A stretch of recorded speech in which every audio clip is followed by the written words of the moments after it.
Okay, எல்லாருக்கும் board வந்து கிளியரா தெரியுது தானே?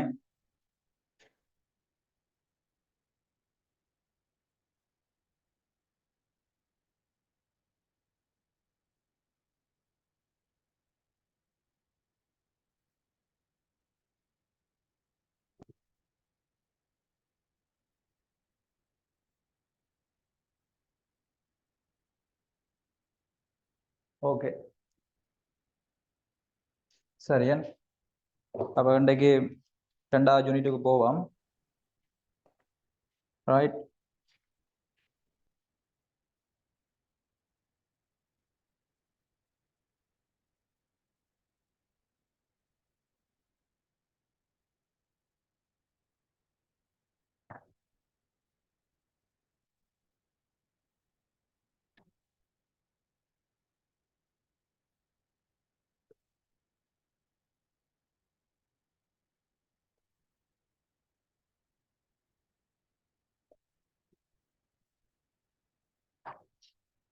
சரிதானே?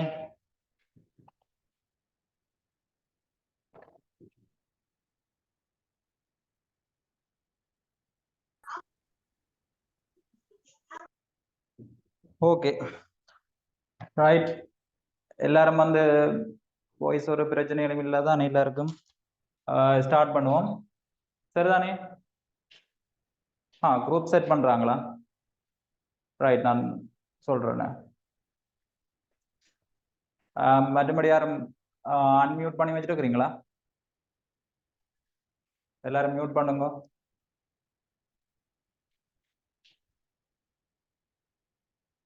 சரியா? ஓகே.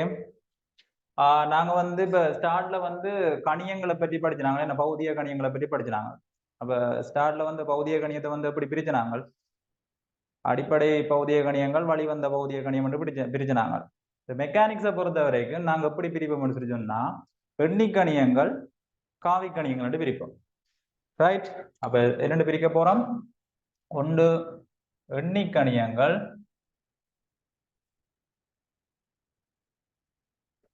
அடுத்தது வந்து காவி கணியங்கள் பிரிப்போம்.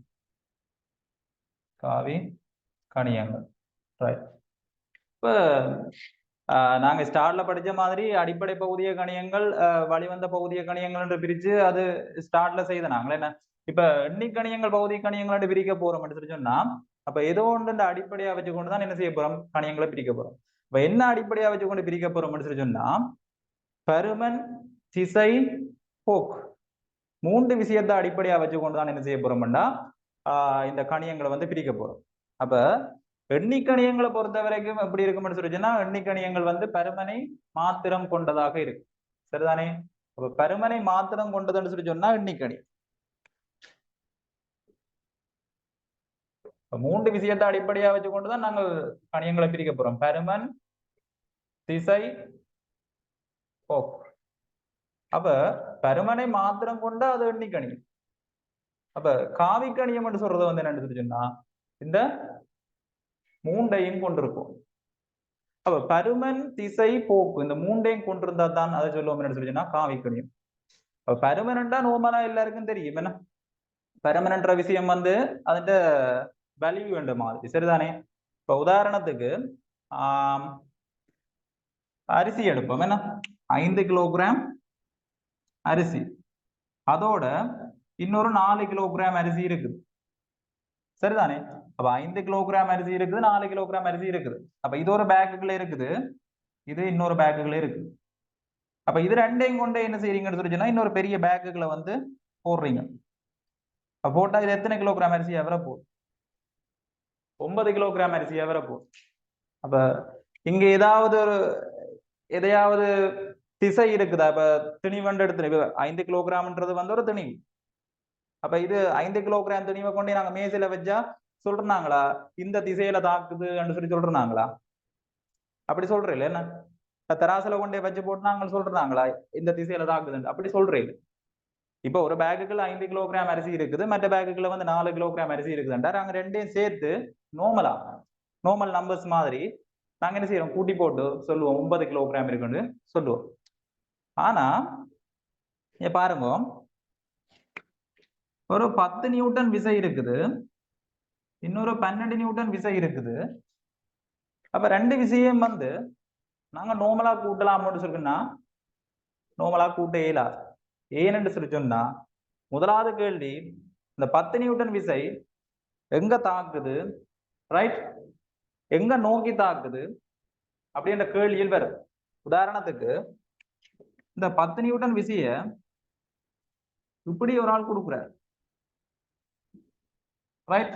அடுத்து அந்த இந்த பொருளுக்கு மேலதான் 12 நியூட்டன் விசையும் தாக்குதுன்னு வச்சா இந்த 12 நியூட்டன் விசைய வந்து இன்னொரு ஆள் வந்து பக்கத்துல பிடிச்சு இழுக்கிறார். அப்ப இப்படி ஒரு செயற்பாடு நடக்குது. இதே மாதிரி ஒரு ஆள் இங்க பிடிச்சு 10 நியூட்டன் இழுக்குது, ஒரு ஆள் இங்க பிடிச்சு 12 நியூட்டன் இழுக்குது. அப்ப இப்ப இந்த கணியங்களை பொறுத்த வரைக்கும் கூட்டல் என்று சொல்றது வந்து விளைவு. கூட்டல் என்று சொல்றது வந்து இப்ப கணியங்களை பொறுத்த வரைக்கும் கூட்டல் என்ற செயற்பாடு மாத்திரம் தான் இருக்குது, ரைட். அப்ப இந்த கூட்டல் என்ற செயற்பாடு வந்து என்ன செய்யும் சொல்லிச்சுன்னா விளைவுல தரும். அப்ப இங்க 5 கிலோகிராம் 4 கிலோகிராம் விளைவுள் வந்து 9 கிலோகிராம் இருக்க போகுது. அப்ப 5 கிலோகிராம் அரிசியையும் 4 கிலோகிராம் அரிசியும் ஒரு பேக்ல போட்டீங்கன்னா 9 கிலோகிராம் அரிசி வரப்போகுது. ஆனா விசை என்பது ஒரு காவிக்கணியம். அதை ஏனென்றதை விளங்கப்படுத்துறேன். இந்த விசையை வந்து நீங்க பாருங்க, ஒருக்கா 10 நியூட்டனை வந்து அங்கால் டிரெக்ஷன்லையும் 12 நியூட்டனை ஒரே சேம் டிரெக்ஷன்ல வந்து கொடுக்குறீங்க, ஒரே திசையில கொடுக்குறீங்க. அடுத்தது என்ன செய்யுங்கன்னா இங்க 10 நியூட்டனை கொடுத்த போட்டு இங்கால 12 நியூட்டனை கொடுக்குறீங்க. அப்ப ரெண்டுலையும் ஒரே விளைவில் தான் வருமோ? நான் என்ன சொன்னான், கூட்டல் ரெண்டு விசைகளையும் கூட்டுறதுன்னு சொல்றது விளைவு. அப்ப ரெண்டுலையும் விளைவில் வந்து சேமா இருக்குமோ? இருக்காது. ஏன் இருக்காதுன்னு சொன்னா இதுல விசை என்றவர் வந்து செல்வாக்கு செலுத்துறார். விளங்குதா? விசை என்றவர் வந்து செல்வாக்கு, சரி, திசை என்றவர் வந்து என்ன செய்யறார், செல்வாக்கு செலுத்துறார். அப்ப நீங்க ரெண்டு பேரும் ஒரே டிரெக்ஷன்ல பிடிச்சி இழுக்கைகள் என்ன நடக்குதுன்னு சொல்லிச்சுன்னா 10 நியூட்டன் 12 நியூட்டன்டா இதுண்ட விளைவுள் ரெண்டும் ஒரே டிரெக்ஷன் சொல்லிச்சுன்னா அந்த விளைவுள் எப்படி இருக்க போகுண்டா 22 நியூட்டன் நோமலா கூட்டப்படும். ஆனால் இங்க பாருங்க, ஒரு ஆள் 10 நியூட்டனோட இழுக்குது, இன்னொரு ஆள் 12 நியூட்டனோட இங்கால் பக்கம் இழுக்கிற, ஒப்போசிட் டிரெக்ஷன் ரெண்டும். அப்ப எங்களுக்கு என்ன செய்ய போகுது, விளைவுலா வந்து இங்கால் பக்கம் ஒரு 2 நியூட்டன் வரப்போகுது. இங்க கொஞ்சம் பலமான ஆள் இழுக்கிறார், இங்க பலம் குறைஞ்ச ஆள் இழுக்கிறார். அப்ப என்ன செய்ய போகுது, 10 நியூட்டன் அசையாது, பொருள் அப்படியே நிற்கும், விளைவில் பூச்சியம். விளங்குதா? அப்ப இங்கால 10 நியூட்டன் கொடுக்குறாரு, இங்கால 2 நியூட்டன் கொடுக்கும், சரி 12 நியூட்டன் கொடுக்குறாருன்னு சொல்லி சொன்னால் அதோட விளைவுள் 2 நியூட்டன் இங்கால் டிரெக்ஷன்ல இருக்க போகுது. இங்க ஒரு பிரச்சனை இருக்குது. என்ன பிரச்சனை இருக்குன்னு சொல்லி சொன்னால், நான் 22 நியூட்டன் கொடுத்தனா, 22 நியூட்டன் கொடுத்தா மாத்திரம் காணாது. 22 நியூட்டன் எங்கால் டிரெக்ஷன்ல மூவ் பண்ண போகுது, இந்த பொருள் இங்கால் டிரெக்ஷன்ல மூவ் பண்ண போகுது. பொருள் அங்க மூவ் பண்ண சொல்லி சொன்னால் விளைவுள் விசை எங்க இருக்குதோ அங்க நோக்கி தான் என்ன செய்யும், பொருள் மூவ் பண்ணும். இப்ப விளைவுள் விசை இங்கால் பக்கம் இருக்க போறதால பொருள் வந்து இங்கால் பக்கம் மூவ் பண்ணும். இங்க பொருள் இங்க மூவ் பண்ணும், பொருள் வந்து இங்கால் டிரெக்ஷன்ல மூவ் பண்ண போகுது, இடது பக்கமா மூவ் பண்ண போகுது. ஏன் இடது பக்கமா மூவ் பண்ண போகுதுன்னு சொல்லி சொன்னால் விளைவுள் விசை இங்கால் பக்கம் இருக்க போகுது. இதை பற்றி கொஞ்சம் டீப்பா படிப்போம். நோமலா காவியன்ற அறிவு வந்து வரத்தானே வேணும் உள்ளுக்குள்ள, ரைட். அப்ப இதே மாதிரி கொஞ்சம் பாருங்க, நான் என்ன செஞ்சேன், ஒப்போசிட் டிரெக்ஷன்ல கொடுத்துறான். அதே மாதிரி இப்ப என்ன செய்யலாம், பொருள்ல இப்படி 10 நியூட்டன் விசை தாக்கி ஒரு ஆள் இப்படி பிடிச்சிருக்காரு, 12ஓட இப்படி இழுக்கிறாரு.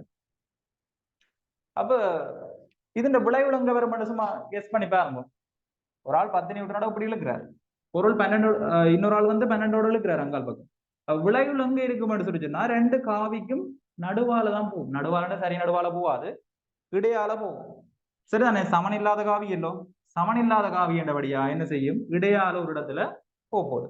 அப்ப விளைவுகள் வந்து எங்க இருக்க போகுது, இப்படி ஒரு ரிசல்ட் ஒன்று வரப்போகுது. விளைவுல நாங்க ரிசல்ட் சொல்லுவோம்.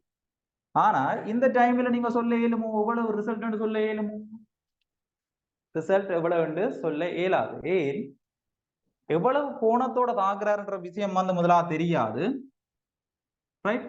கோணம் தீட்டாண்டு வைப்போம், தீட்டா எவ்வளவு தெரியாது. அடுத்தது ரெண்டு பேரும் ஒரு ஆங்கிள் தாங்கினோம். அப்ப இப்படி தாக்கினா சொல்லலாம், ஒரே டிரெக்ஷன் எதிர் டிரெக்ஷன் சொல்லிச்சுன்னா கூட்டல் கழித்தலோட பாவிச்சு நேரடியா சொல்லலாம். ஆனா இப்படி வரைக்குள்ள என்ன செய்ய இயலாது, சொல்ல இயலாது. அப்ப இப்படியான பிரச்சனைகள் வந்து காவியலை பொறுத்த வரைக்கும் பெறும்.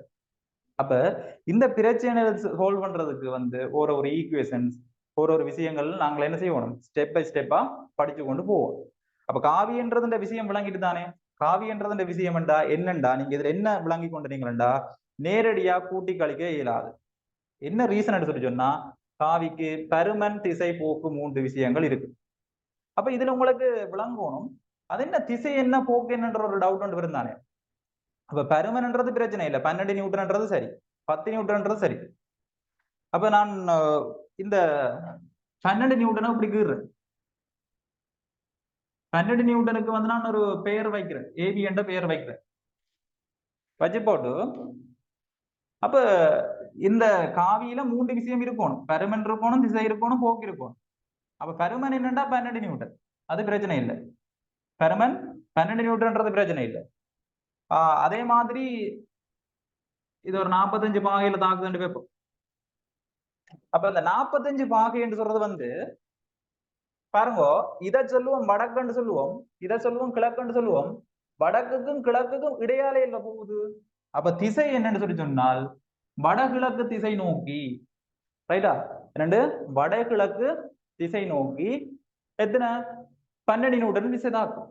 ஆகவே பருமன் வந்து 12 நியூட்டன், திசை வந்து வடகிழக்கு திசை நோக்கி. அப்ப போக்கண்டா என்ன? போக்கண்டா என்ன? எங்க நோக்கி போகுது பாருங்க, ஏல இருந்து பி நோக்கி போகுது, அதான் போக்கு. அப்ப ஒரு விஷயத்தையும் வந்து நாங்க டீப்பா படிப்போம், இப்ப நோமலா விளங்கி கொள்ளுங்க. அப்ப எண்ணிக்கணியங்க, அப்ப கணியங்களை பொறுத்த வரைக்கும் எண்ணிக்கணியங்கள் காவி கணியம் 2 விஷயம் இருக்குது. அப்ப நாங்கள் பருமன் திசை போக்கு அடிப்படையா வச்சுக்கொண்டு எண்ணிக்கணியத்தையும் காவி கணியத்தையும் வகை விரிப்போம். பருமனை மட்டும் கொண்டா அதை சொல்லுவோம் எண்ணிக்கணியம் என்று சொல்லுவோம். காவிக்கணியம் என்று சொல்லி சொன்னா பருமனும் திசையும் கொண்டிருப்போம். அடுத்த ஒரு விஷயம் பார்த்துனாங்க, விளையுள் என்ற ஒரு விஷயம் பார்த்துனாங்க. அப்ப விளையுள் என்று சொல்லி சொன்னா என்னன்னா, பல கணியங்களுக்கு பதிலாக பிரதியிடக்கூடிய ஒரு கணியம் தான் விளையுள் என்று சொல்லுவோம். விளையுள்டா என்ன பாருங்க, 5க்கு 4க்கும் பதிலாக நான் 9 போடலாம். ஒரு சொப்பின் பேக்குக்குள்ள 5 கிலோகிராம், மற்ற சொப்பின் பேக்குக்குள்ள 4 கிலோகிராம் வாங்கி கொண்டு போக மாட்டேன் சீனி. அது ரெண்டுக்கும் பதிலாக நாங்க என்ன செய்யலாம், 9 கிலோகிராம் வாங்கி கொண்டு போகலாம். சரிதானே? அப்ப இதுதான் விஷயம். சரிதானே? அப்ப விளையுள்னு சொல்றது வந்து என்ன, பல கணியங்களுக்கு பதிலாக பிரதியிடக்கூடிய ஒரு கணியத்தை தான் சொல்லுவோம் விளையுள்னு சொல்லுவோம். ரைட்டோ? அப்ப இங்க பாருங்க, இதுல விளையுள் எப்படி நாங்க கண்டுபிடிக்கலாம்? ஒரு ஆள் 10 நியூட்டனோட இழுக்குது, இன்னொரு ஆள் 12 நியூட்டனோட இழுக்குது. 10 நியூட்டனோட 12 நியூட்டனையும் தனித்தனியா இழுக்கிறதுக்கு பதிலா 22 நியூட்டனை நேரடியா கொடுத்து விட்டா என்ன செய்யும்? அதே எஃபெக்ட் தான் நாங்க நடக்க போகுது, அதே விளைவு தான் நாங்க நடக்க போகுது, அதே விளைவு தான் அங்க நடக்க போகுது. அதே விளைவுன்னா 22 நியூட்டனோட அங்கால் டிரெக்ஷன்ல போற. அப்ப இதை கவனிச்சிங்கன்னு சொல்லி சொன்னா, இங்க 10 நியூட்டனோட இழுக்கிறார், இங்க 12 நியூட்டனோட இழுக்கிறார். அப்ப ஏன் 10 நியூட்டன் 12 நியூட்டனை கொடுப்பான்? இவன் விளைவுல விட 2 நியூட்டன், அந்த 2 நியூட்டன் எங்கால் பக்கம் கொடுத்தா அதே செயற்பாடை தான் செய்யும். அப்ப இந்த 2 கணியங்கள் செய்கிற செயற்பாடு இந்த விளைவுன்றவர் வந்து அதே செயற்பாடை தான் செய்வார். அப்ப விளங்கிட்டுதான்.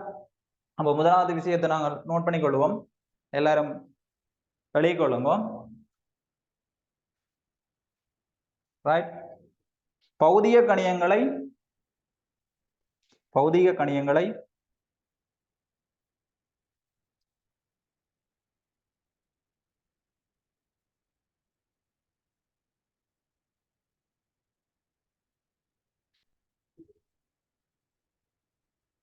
அவற்றின் இயல்புகளுக்கு ஏற்ப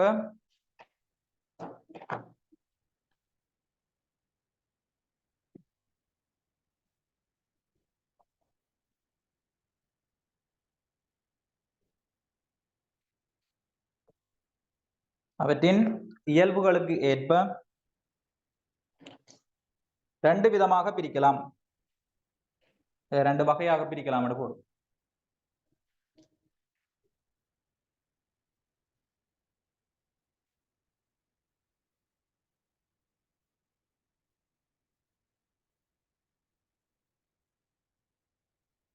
ஒன்று எண்ணிக்கணியம், அடுத்தது காவிக்கணியம். ஸ்கேலர் வெக்டர்னு சொல்லுவோமா, ஸ்கேலர்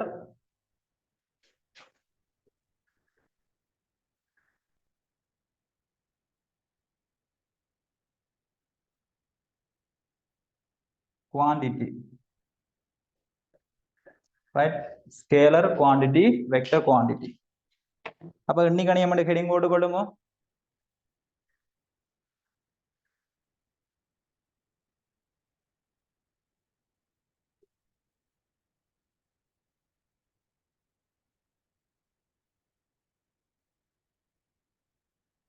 பருமனை மட்டும் கொண்ட பௌதிக கணியங்கள் எண்ணிக்கணியங்கள் எனப்படும்.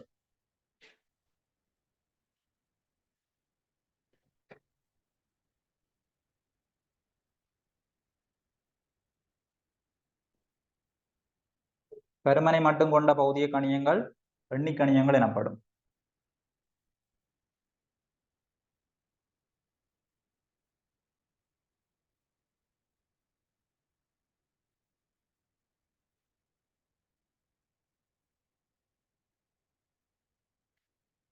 இதுக்கு உங்களுக்கு தெரிஞ்ச உதாரணங்கள் எழுதி கொள்ளுங்க. ஓ லெவல்ல படிச்ச விஷயம் தானே. தூரம், கதி,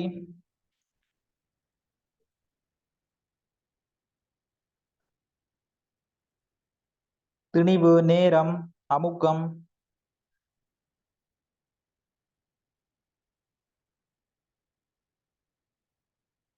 வேலை எல்லாம் வருமா? திணிவு, நேரம், அமுக்கம், கதி எல்லாம் வரும்.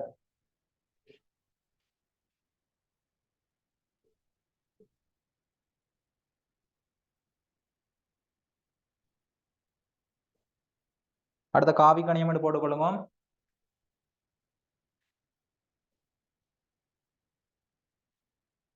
பருமன், திசை, போக்கு ஆகியவற்றை கொண்ட பருமன், திசை, போக்கு ஆகியவற்றை கொண்ட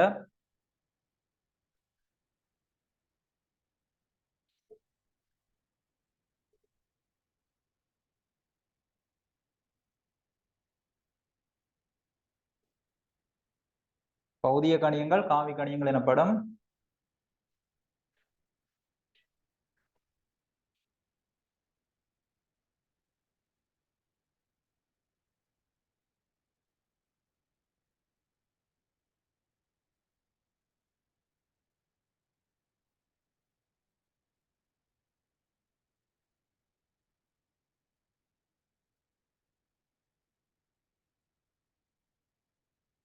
உதாரணம் எழுதிக் கொள்ளுங்க. இடப்பெயர்ச்சி, வேகம், நிறை,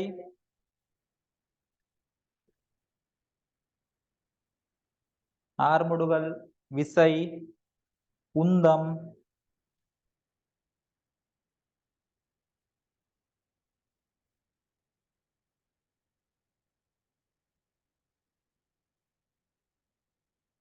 ரைட்.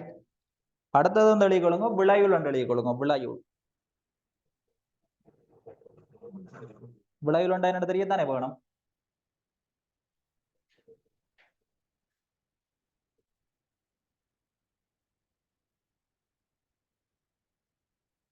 ஓ விளைவுள் ஷார்ட் கேடிங் போட்டு எழுதுங்க. எல்லாமே பௌதிக கணியம் தானே. நாங்கள் ஏன் பௌதிக கணியம் சொல்லி சொன்னா, நாங்கள் இப்ப பாவிக்கிற எல்லா விஷயம் பாருங்க. இப்ப நான் உதாரணம் சொன்னா தானே, இப்ப வேகம், கதி, தூரம் என்று சொல்லி சொன்னா தானே, இவ்வளவு எல்லாமே வந்து பௌதிக கணியங்கள். சரிதானே? அதால இந்த பௌதிக கணியம் என்று சொல்றோம். முதலாவது பாடத்துல படிச்சு நாங்களே என்ன ரைட். விளைவுள் எழுதிக் கொள்ளுங்க. ஒன்றுக்கும் மேற்பட்ட பௌதிக கணியங்களின் கூட்டுத்தொகை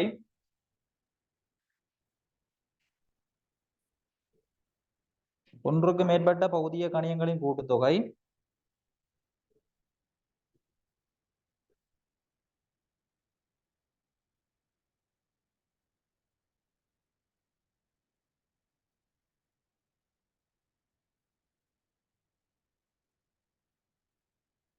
விளைவுள் எனப்படும்.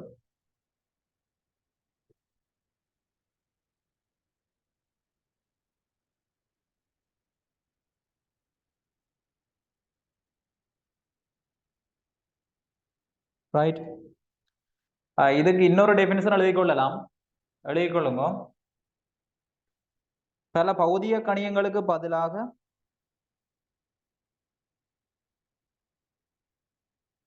பல பௌதிக கணியங்களுக்கு பதிலாக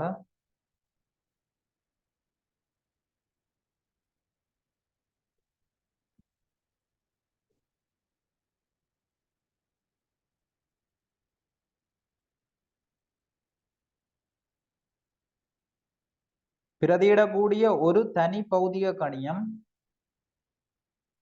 பிரதியிடக்கூடிய ஒரு தனி பௌதிக கணியம். .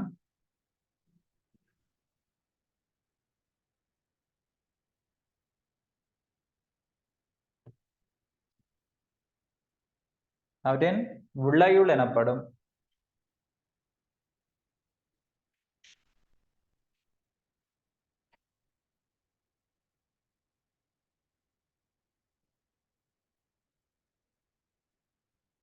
சரிதானே? வேணுமெண்டா சும்மா இந்த ரெண்டு படத்தையும் போட்டுட்டு இந்த விளைவுல வந்து 22 நியூட்டன் கொடுக்கலாம். சரிதானே? இதுன்ற விளைவுள் வந்து 2 நியூட்டன் வந்து கொடுக்கலாம். கையாளுக்கு ரூலர் எல்லாம் எடுத்துக்கு வேணுமென்ற அவசியம் இல்லை. படிக்கிறது நிறைய இருக்கு தானே.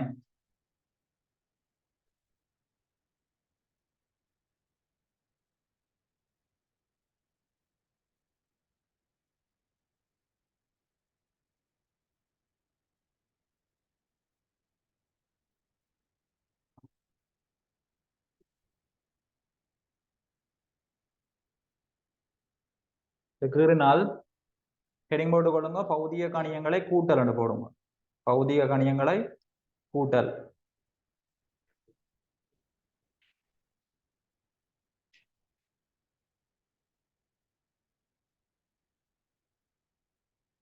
பௌதிக கணியங்களை கூட்ட போறோம்னு சொல்லி சொன்னா அதோட மீனிங் வந்து பௌதிக கணியங்கள்ட்ட விளைவுல கண்டுபிடிக்க போறோம் சொன்னான் இல்ல. பௌதிக கணியங்கள்ல வந்து கூட்டுறதுன்னு சொல்லி சொன்னா அதோட மீனிங் வந்து என்ன, விளைவுல கண்டுபிடிக்க போறோம்னு அர்த்தம். அப்ப எண்ணிக்கணியங்களை பொறுத்த வரைக்கும் நாங்கள் என்ன செய்யலாம்னு சொல்லி சொன்னா நோமலான எண்கணித முறையை யூஸ் பண்ணி, அதாவது அட்சர கணித கூட்டுத்தொகையை பயன்படுத்தி நாங்க என்ன செய்யலாம்டா கூட்டி கொள்ளலாம். அதாவது நோமலான கூட்டல். காவிக்கணியங்களை பொறுத்த வரைக்கும் கூட்டணும்னு சொல்லி சொன்னா சில விதிகளை யூஸ் பண்ணி தான் கூட்டணும். ஏன்னு சொல்லுங்க பாப்போம். ஏன்னு சொன்னா என்ன செய்யுது, பருமன் மாத்திரம் செல்வாக்கு செலுத்த இல்ல, திசை போக்கு என்பன செல்வாக்கு செலுத்துறதால நாங்க சில விதிகளை யூஸ் பண்ணி தான் என்ன செய்யணும், கூட்டணும். அப்ப எழுதி கொள்ளுங்க, எண்கணியங்களை கூட்டும் போது எண்கணியம் எண்ணிக்கணியம் சொல்லலாம், எண்ணிக்கணியம் போடும். எண்ணிக்கணியங்களை கூட்டும் போது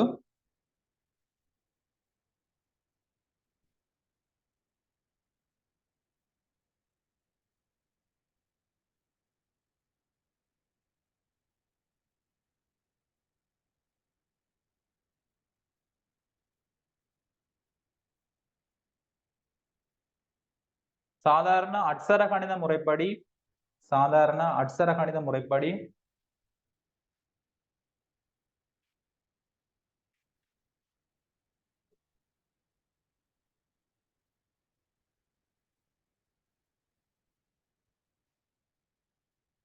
கூட்டலாம்.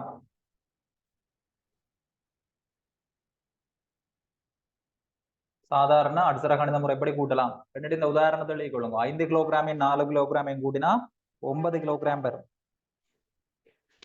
ரெண்டையும் கூட்டினா எத்தனை வரும்? 9 கிலோகிராம் வரும்.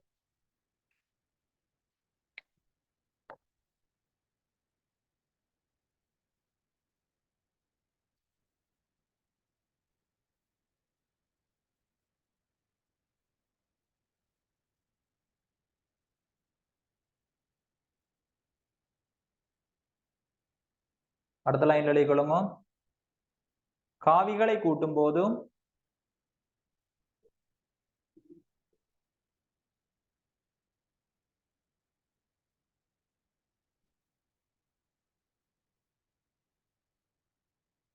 வாய்ஸ் வந்து கிளியர் இல்லையா? வேற யாரும் கிளியர் இல்ல வாய்ஸ்?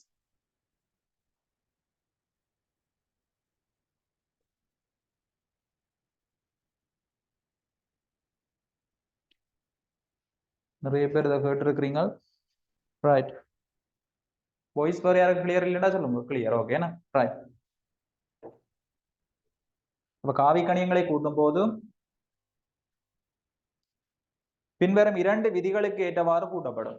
பின்வரும் 2 விதிகளுக்கு ஏற்றவாறு கூட்டப்படும். Okay, thank you.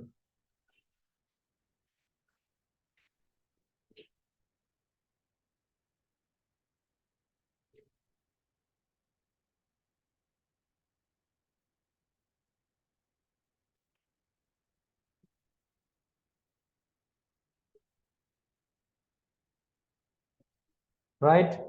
ஒன்று காவி கூட்டல் விதி,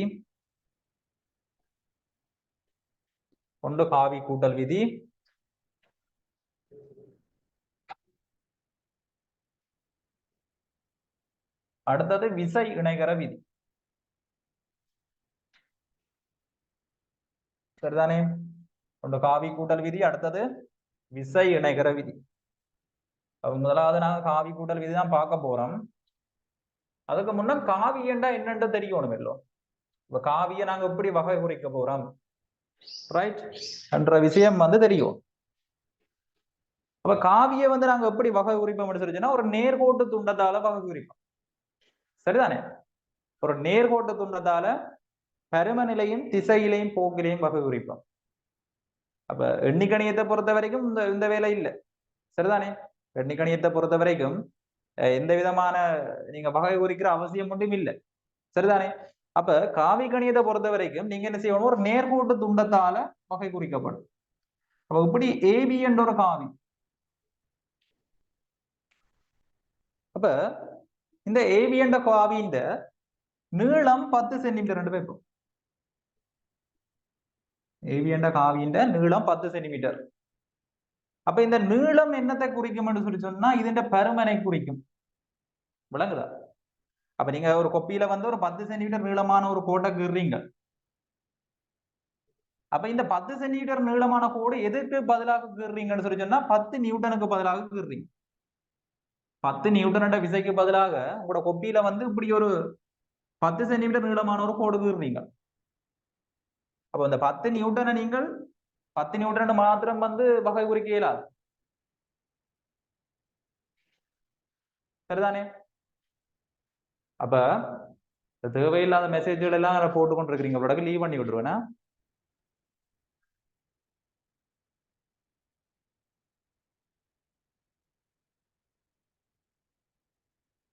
தேவையில்லாத வேலை பார்த்து கொண்டு இருக்க கூடாது. சரிதானே? படிக்கிறேன்னா மட்டும்தான் பெறுவோம். தேவையில்லாத மெசேஜ்கள் போட்டு கொண்டு இருக்க கூடாது. ரைட். அப்ப இந்த 10 சென்டிமீட்டர் நீளமான இந்த கோடு என்னத்தை வகை குறிக்குதுண்டா, 10 நியூட்டனை வகை குறிக்குது. அப்ப 10 நியூட்டன் சொல்லி சொன்னா அது ஒரு காவி. அந்த காவியை நீங்கள் தனிய பருமனை மட்டும் கொடுத்துட்டு விடையலாது. கேள்வி செய்ய பிரச்சனை இல்லை. ஒரு காவி ஒன்றை வகை குறிக்கும் போது நீங்க என்னென்ன கன்சிடர் பண்ணணும்? ஒன்று பருமன், அடுத்த திசை, அடுத்த போக்கு. அப்ப பாருங்க, இங்க பாருங்க, இதுல பருமன் எவ்வளவு? 10 நியூட்டன். அதை என்னோட குறிக்கிறோம்? 10 சென்டிமீட்டரால குறிக்கிறோம். அப்ப இதையே இன்னொரு ஆள் 5 சென்டிமீட்டர் கீறுறார். பிசி வேண்டாம், சிடி. அப்ப இந்த சிடி என்ற காவி எத்தனை நியூட்டனாக இருக்கு? 10 சென்டிமீட்டர் 10 நியூட்டனை வகை குறித்தால் 5 சென்டிமீட்டர் 5 நியூட்டனை வகை குறிக்கும். அந்த விஷயம் என்னது? காவி என்ற அறிவின் மூலமாக நாங்கள் விளங்கிக் கொள்ள முடியுமா இருக்கு. அடுத்தது, அந்த காவியை நாங்கள் எப்படி எழுதுவோம் சொல்லி சொன்னால், ஏபி பாருங்க, இதுதான் காவியை எழுதுற முறை. ஏபி ஏபி என்ற காவி எந்த போக்கில இருக்கு? ஏபி என்ற போக்கிலேயே இருக்கு. பாருங்க, ஏபி என்ற போக்கிலேயே இருக்குதோ இல்லையோ? ஏபி என்ற போக்கிலேயே இருக்குதோ இல்லையோ? இருக்குது. அப்ப இது ஏபி என்ற காவியை குறிக்கும். அப்படி விளங்கிக் கொள்ளுங்க. அப்ப இந்த காவி என்ன எழுதுவோம்? சிடி என்ற காவி சிடி என்ற போக்கிலேயே இருக்கு. அந்த மேலே இருக்கிறது போக்க குறிக்கும். சியில இருந்து டிக்கு போகுதுன்றதை காட்டுது. சியில இருந்து டிக்கு போகுதுன்றதை காட்டுது. அந்த அம்புக்குறி பாருங்க, ஏல இருந்து பிக்கு போறதுன்றதை காட்டுது. அப்ப காவிய எழுதியாச்சு. இனி காவியின் பருமனை எப்படி எழுதுறேன்னு சொல்லி சொன்னால், ஏபி மொட். இந்த சைட்ல அப்படி செங்குத்தா 2 கோடு போடுவோம். ஏபி என்ற காவிக்கு பக்கத்துல சைட்ல 2 செங்குத்தான கோடு போடுவோம். இந்த கோடு என்னத்தை வகை குறிக்கும் சொல்லி சொன்னா, காவியின் பருமன். காவியின் பருமன் எவ்வளவு? 10 நியூட்டன். அப்ப இந்த காவியின் பருமன் எவ்வளவு? சிடி என்ற காவியின் பருமன். பருமன் இதுக்கு பேர் என்ன? மொட். மொட்டண்டா என்ன? பருமன். பருமன் எவ்வளவு? 5 நியூட்டன். பழைய கவனிங்க. சரிதானே? அப்ப திசை இப்ப பாருங்க, காவி எழுதியாச்சு, காவியின் பருமன் எழுதியாச்சு, காவியின் போக்கும் எழுதியாச்சு. பாருங்க, இந்த காவியிலேயே காவியின் போக்கு இருக்குது. அப்ப திசை என்றது என்ன? திசை என்றதான் இங்க வருது. பாருங்க, ஒரு 45 பாகை போடுறேனே, இதை நான் 30 பாகை போடுறேனே. அப்ப திசையை எப்படி கொடுக்க போறோன்றது பாருங்க. அப்ப திசையை பாருங்க, என்ன கொடுக்க போறேன்டா, வடகிழக்கு திசை நோக்கி, வடகிழக்கு திசை நோக்கி, இதுதான் திசை கொடுக்குற விதம். ரைட்டா? அப்ப என்னோட வடகிழக்கு திசைன்னு நான் கண்டுபிடிச்சேன். நான் இங்க பாருங்க, இது வந்து கிழக்கு, இது வந்து கிழக்கு திசை, இது வந்து வடக்கு திசை. ரெண்டுக்கும் சரி நடுவால போனா அது வடகிழக்கு திசைன்னு சொல்லுவோம். அங்க 45 பாகைன்ற விஷயம் கொடுக்க தேவையில்லை. ஏன் கொடுக்க தேவையில்லைன்னா சரி நடுவால போறபடி. ஆனா இங்க இது கிழக்கு, இது வடக்கு. அப்ப திசை கொடுக்கல, கவனிச்சு கொள்ளுங்க. வடகிழக்கு திசை நோக்கி, வடகிழக்கு திசை நோக்கி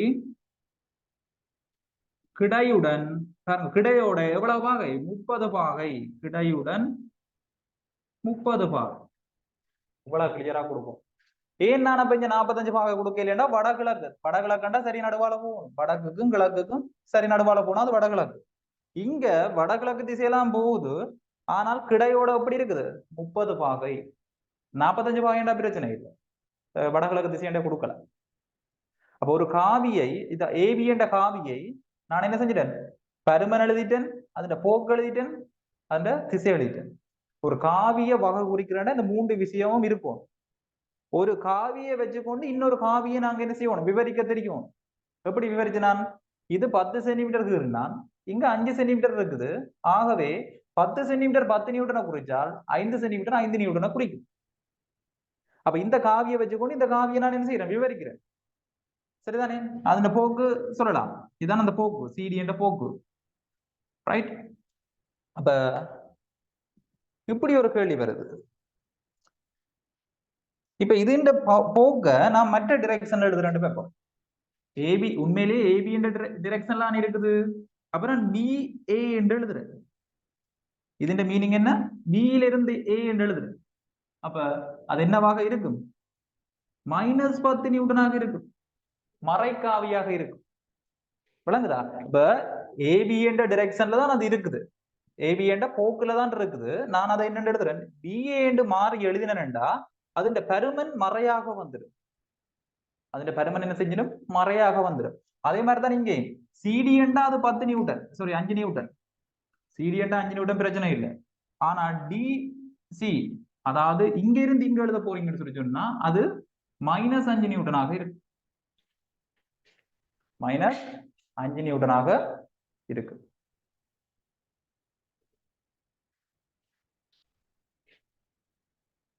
மைனஸ் பி என்று எழுதலாமோ? இத மைனஸ் என்ன இருக்கீங்க?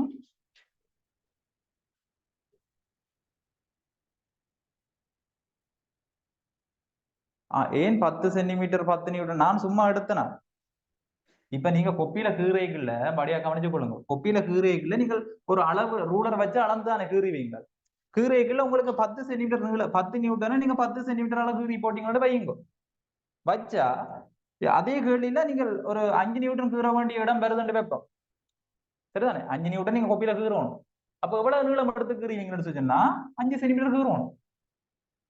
கேள்வி செய்ய செய்ய விளங்குங்க. முதல் இந்த பேசிக் விஷயத்தை விளங்கி கொள்ளுங்க. இதை எப்படி அப்ளை பண்ற விஷயத்தை நான் சொல்றேன். சரிதானே?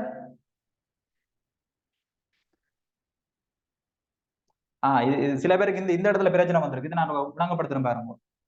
சில பேருக்கு கேட்கணும் அரௌண்ட் டிரெக்ஷன் மாறாது கேட்கணும். நீங்கள் பிஏ என்று போட்டுட்டு இப்படி எழுத போறீங்கன்னு சொல்லி சொன்னா அது 10 நியூட்டன். இப்படி எழுதுறீங்கன்னா அதுல மீனிங் என்னடா? ஏபி தானே. இப்படி அம்புக்குறி போட்டா அதுல மீனிங் என்ன? ஏபி தானே. ஏபி டிரெக்ஷன் தான் இருக்குது. ஆகவே அது 10 நியூட்டன். சரிதானே? இதை இன்னொரு விதத்திலையும் எழுதலாம். எப்படி எழுதலாம்னு சொல்லி சொன்னா பிஏ என்று எழுதி முன்னுக்கு மைனஸ் போட்டா இங்க 10 நியூட்டன் கொடுக்கலாம். நீங்க இவ்வளவுக்கு டீப்பா யோசிச்சு குழம்ப தேவையில்லை, மற்றாக குழம்ப தேவையில்லை. சரிதானே? ரைட்? அப்ப மைனஸ் பிஏன்னு சொல்லி சொன்னா 10 நியூட்டனாக இருக்கு. என்ன வேற யாருக்கு டவுட்?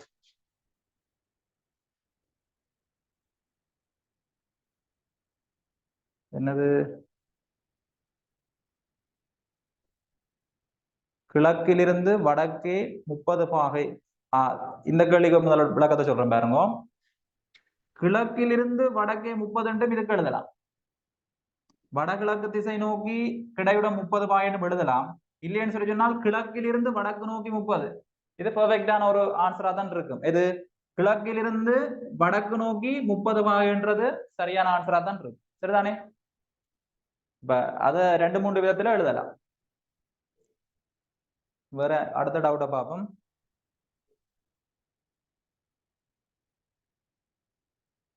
ஓகே, அதை சொல்றேன். -10 நியூட்டன்டா காய்பெரும். இப்போ பெருமை நான் மொட்டில் போட இல்லை தானே, மொட்டில் போட்டா தான் பெறக்கூடாது. சரிதானே?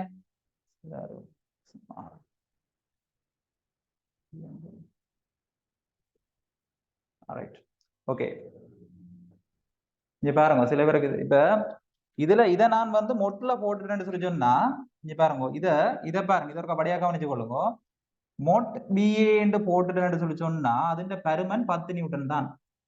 மொட்டன்னு சொல்றது வந்து என்னன்னு சொல்லி சொன்னால் நேர்பருமதியை மாத்திரம் தான் கொடுக்கும், அதுல பருமனை மாத்திரம் தான் கொடுக்கும், திசையை கொடுக்காது. மொட்டண்ட விஷயம் இருக்குதானே, இந்த மொட்டண்ட விஷயம் வந்து நேர்பருமதியை மாத்திரம் தான் கொடுக்கும். இதை நான் மொட் போட இல்லையே, நான் பிஏ டிரெக்ஷன் தான் எடுத்தேன். நான் பிஏ டிரெக்ஷன் எடுத்து சொல்லிச்சுன்னா -10 நியூட்டன் தான் பெறும். சரியா? அப்ப நீங்க இதுல வந்து முதலாவது விஷயம் வெளியே கொள்ளுங்க, காவி எழுதுங்க, நோட் பண்ண கிடக்கண்டு. காவி ஒன்றினை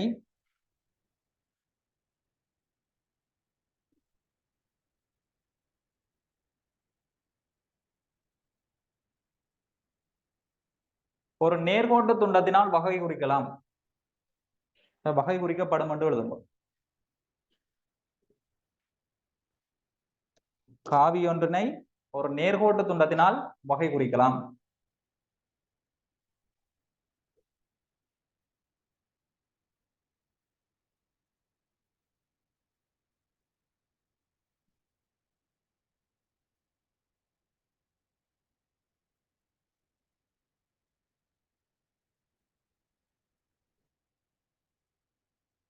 அந்நேர்கோட்டு துண்டமானது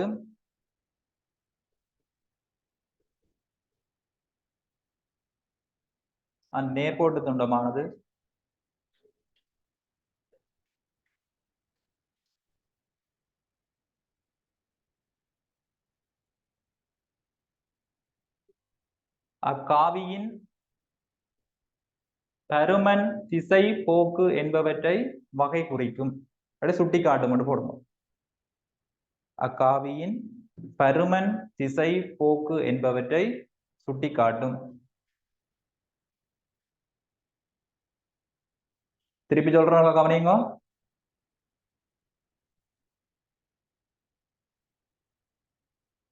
காவி ஒன்றானது ஒரு நேர்கோட்டு துண்டத்தினால் வகை குறிக்கப்படும். காவி ஒன்றானது ஒரு நேர்கோட்டு துண்டத்தினால் வகை குறிக்கப்படும். அந்நேர்கோடானது அக்காவியின் பருமன், திசை, போக்கு என்பவற்றை வகை குறிக்கும். என்னென்ன சொல்லி இருக்கிறீங்க, ஒரு நிமிஷம் பார்ப்போம்.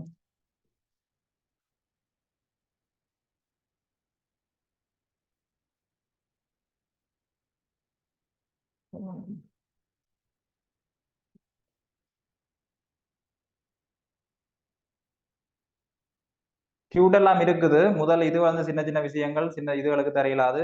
சரிதானே? அப்ப நீங்க முதலாவது என்ன எழுதிக்கொள்ளுங்கன்னு சொல்லி சொன்னால், ஏபி என்ற இதைத்தான் குறிக்கொள்ளுங்க. ஏபி என்ற கோட்டை போட்டு 10 நியூட்டனுக்கு 10 சென்டிமீட்டர் குறிச்சு கொள்ளுங்க. சரிதானே? அதுக்கு கீழே இந்த 3 விஷயத்தையும் எழுதி கொள்ளுங்க. ஏபி என்ற காவி, அதோட பருமன் 10 நியூட்டன், திசை வந்து வடகிழக்கு திசை.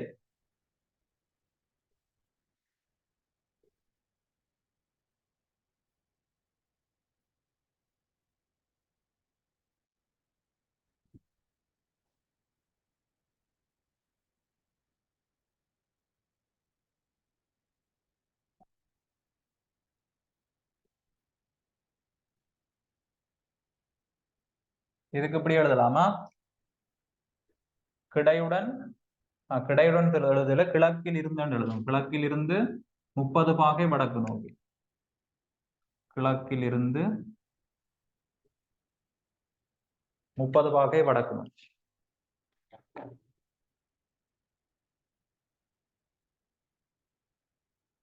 இதுல என்னண்டா இப்ப நிறைய பேர் சில நேரங்களில் படிச்சுட்டு வந்திருப்பீங்க, சில பேர் வந்து இப்ப ஸ்டார்ட் பண்ணீங்க. என்ன கிளியர் இல்ல?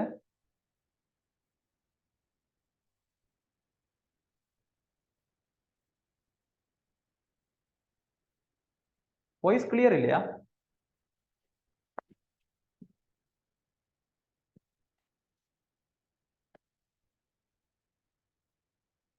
ஒரு கிளியர் என்ன? Clear, okay, thank you.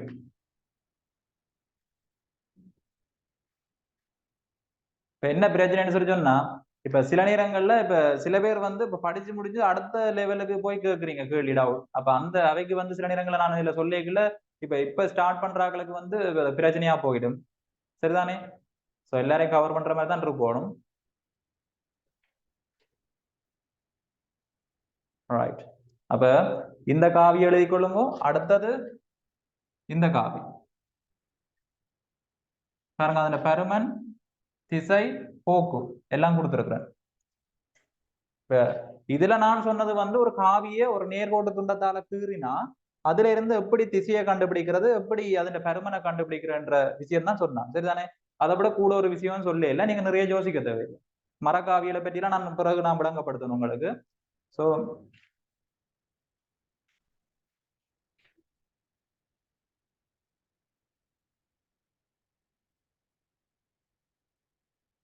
இல்ல பருமன் வந்து 10 சென்டிமீட்டர் இல்ல. பருமன் வந்து இப்ப வடிவா கவனிச்சு கொள்ளுங்க. இதை நீங்கள் என்னத்துல கீற போறீங்க? கொப்பியில தானே கீற போறீங்க. கொப்பியில கீற போறீங்கன்னா ஒரு கோடு கீற போறீங்க. அந்த கோடு எவ்வளவு தூரம் கீற போறீங்க? 10 சென்டிமீட்டர் கீறணும்னு அவசியம் இல்லை. நீங்க வந்து வேணுமெண்டா 10 நியூட்டனை 2 சென்டிமீட்டர்ல கீறுங்க. அப்ப இங்க எத்தனை சென்டிமீட்டர் கீற வேண்டி வரும் சொல்லுங்க பாப்போம். 10 நியூட்டனை 2 சென்டிமீட்டர்ல கீறுறீங்க.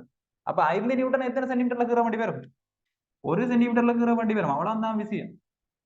சரிதானே? இப்ப நீங்க அதுக்காண்டி 10 சென்டிமீட்டர்லாம் கீறணும் இல்லை, நான் ஈஸியா உங்களுக்கு விளங்குறதுக்காண்டி சொன்னேன். ரைட்.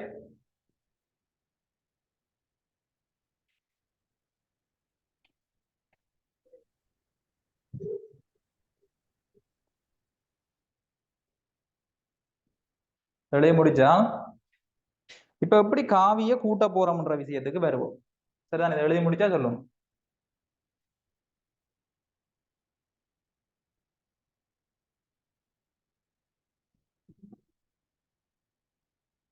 ஓகே, முடிக்கல, முடியுங்க.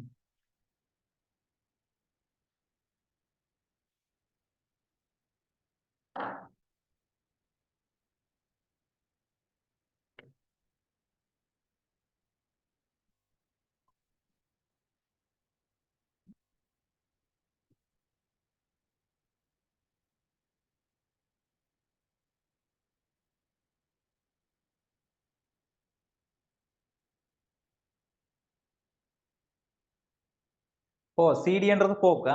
சிடின்னு சொல்றது வந்து போக்கு. இந்த மேல திசையை காட்டி கொடுக்கிறது வந்து போக்கு. இப்ப இந்த காவிய வந்து இன்னொரு முறையிலையும் சொல்லலாம். இங்க பாருங்க, இப்படியும் குறிக்கலாம் காவிய. ஏ ஏன் கீழ் ஒரு சின்ன டேஷ் ஒன்று போடுவோம். சரிதானே? ஏக்கு கீழே ஒரு சின்ன டேஷ் போட்டா அது காவியா இருக்கும். அதே மாதிரி பிக்கு கீழே சின்ன டேஷ் போட்டா அது ஒரு பி என்ற காவியா இருக்கும். அப்ப ஏ என்ற காவியின் பருமன் சொல்லி சொன்னால் ஏ என்ற காவியின் பருமன் 10 நியூட்டன், பி என்ற காவியின் பருமன் எவ்வளவு? 5 நியூட்டன். அப்ப இங்க பாருங்க, இதுல 2 சென்டிமீட்டர் வந்து 10 நியூட்டனை குறிக்குது, 1 சென்டிமீட்டர் வந்து 5 நியூட்டனை குறிக்குது. அப்ப நீங்கள் ரெண்டும் கிட்டத்தட்ட சமனாக இயலாது. அப்ப இந்த நீளம் வந்து அப்படி இருக்கணும், கிட்டத்தட்ட 1 சென்டிமீட்டர் மாதிரி குறைவா இருக்கணும். இதுன்ற 2 மடங்கு நீளம் இதா இருக்கணும். விளங்குதா? இந்த நீளத்தின் 2 மடங்கு நீளமாக இருக்கணும். விளங்குதா? அதை ஏன் சொன்னான்னு சொல்லிச்சுன்னா, இங்க பாருங்க, ஏண்ட காவி 10 நியூட்டன், இது 10 நியூட்டன் காவி, இது 5 நியூட்டன் காவியா இருக்க முடியுமோ? இருக்க முடியாது. அப்ப என்ன செய்யணும்? கிட்டத்தட்ட இதுன்ற 2 மடங்கா இருக்கணும். அப்ப அந்த விஷயம் எல்லாம் விளங்கணும். சரியோ? ரைட். இதுகளுக்கு நீங்க நிறைய குழப்பிக்கொள்ள தேவையில்லை. அழிக்கிறேன் அங்கால ஒரு விஷயமா சொல்லிக்கல, இன்னும் விளங்கும் ஈஸியா. ரைட்.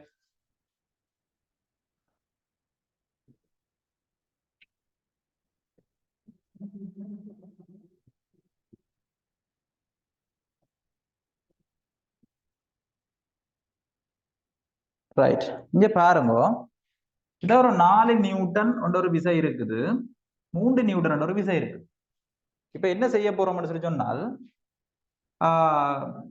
காவி கூட்டலண்டா என்ன விஷயம்ன்றது முதலாவது விஷயம் விளங்குவோம். அப்ப காவி கூட்டலன்னு சொல்லி சொன்னா என்னண்டா, இப்படி ஒரு காவி இருக்குது, ஏ என்ற ஒரு காவி இருக்குது, அதே மாதிரி பி என்ற ஒரு காவி இருக்கு. நான் சொன்னான் காவியை இப்படி வகை குறிக்கலாம், காவியை 2 விதத்துல வகை குறிக்கலாம். என்னட்டு ஏபி என்று எழுதி இப்படி குறித்தாலும் அது காவிதான், இப்படி அதை குறிச்சாலும் அதுக்கு பேர் காவிதான். சரிதானே? அப்ப நான் இதை விட்டுட்டு இப்படி எழுதுறேன். அப்ப எழுதினா இந்த 2 காவியையும் கூட்ட போறேன். 2 காவியம் கூட்டுறதுக்கு ஒரு விதி இருக்குது, காவி கூட்டல் விதி. ரெண்டு விஷயம் இருக்குது. ஒன்று விசை இணைகிற விதின்னு இருக்குது, அடுத்தது காவி கூட்டல் விதின்றது இருக்கு. முதலாவது காவி கூட்டல் விதியை பார்ப்போம்.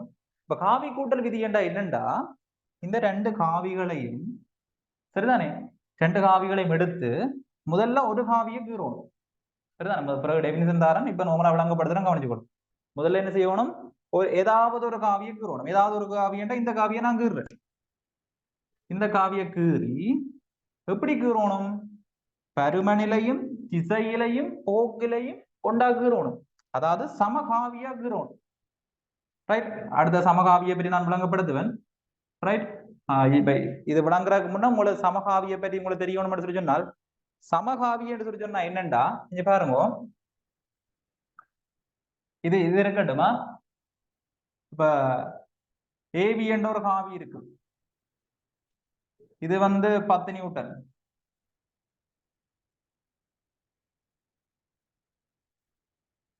இப்படி ஒரு காவி இருக்குது, சிடி என்ற ஒரு காவி, அதுவும் 10 நியூட்டன். ரெண்டும் சமகாவியோ இல்லையோ? இது விளங்கப்படுத்துறதுக்கு சமகாவியை விளங்கப்படுத்தி போட்டு வாரு. ரெண்டும் சமகாவியோ இல்லையோ உங்களுக்குள்ளேயே யோசிச்சு பாருங்க. இல்ல, என்ன சமகாவியண்டா என்னண்டா, நாங்க காவியை எப்படி யோசிப்போம்னு சொல்லிச்சுன்னா 3 விஷயத்த மெயினா யோசிச்சுதான் யோசிப்போம். பருமன் பார்க்கணும், திசை பார்க்கணும், அடுத்தது என்ன பார்க்கணும், போக்கு பார்க்கணும். இங்க பார்த்தா பருமன் 10-10 சமனா இருக்கு, பருமன் 10-10 சமனா இருக்கு. அப்ப பருமனை மட்டும் வச்சுக்கொண்டு நாங்க முடிவெடுக்க இயலாது, இது சமனான காவி என்று முடிவெடுக்க இயலாது. அப்ப நாங்க வேற என்னென்ன பார்க்கணும், திசையை பார்க்கணும், போக்க பார்க்கணும். திசை என்று சொல்லி சொன்னால் நான் சொன்னால் என்ன, கோணம், கிடையோட அமைக்கிற கோணங்கள். அப்ப இவர் கிடையாக போறார், இவர் கிடையோட தீட்டாண்ட ஒரு கோணத்தோட போறார், தீட்டாண்ட ஒரு கோணத்தோட போறார். ஆகவே இது ரெண்டும் என்ன, சமகாவிகள் இல்லை. அப்ப சமகாவி என்று சொல்லி சொன்னா எப்படி இருக்கணும்டா, இந்த காவிக்கு சமனான காவியை கீறுறேன் பாருங்க, இது வேற ஒரு பேரை போடலாம், பிக்கு கொண்டு போடுறேன், பேர்ல பிரச்சனை இல்லை.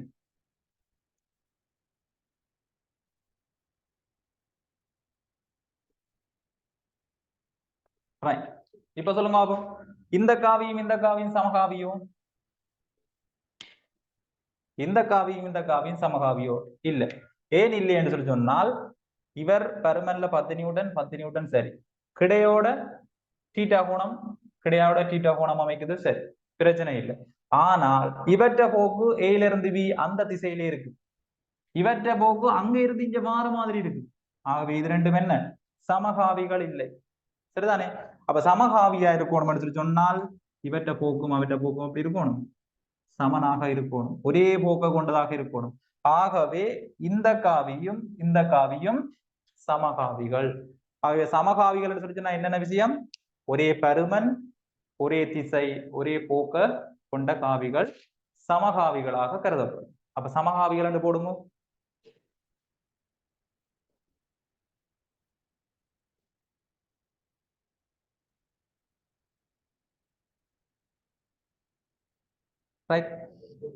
சமகாவியல் என்று போட்டு பாருங்க.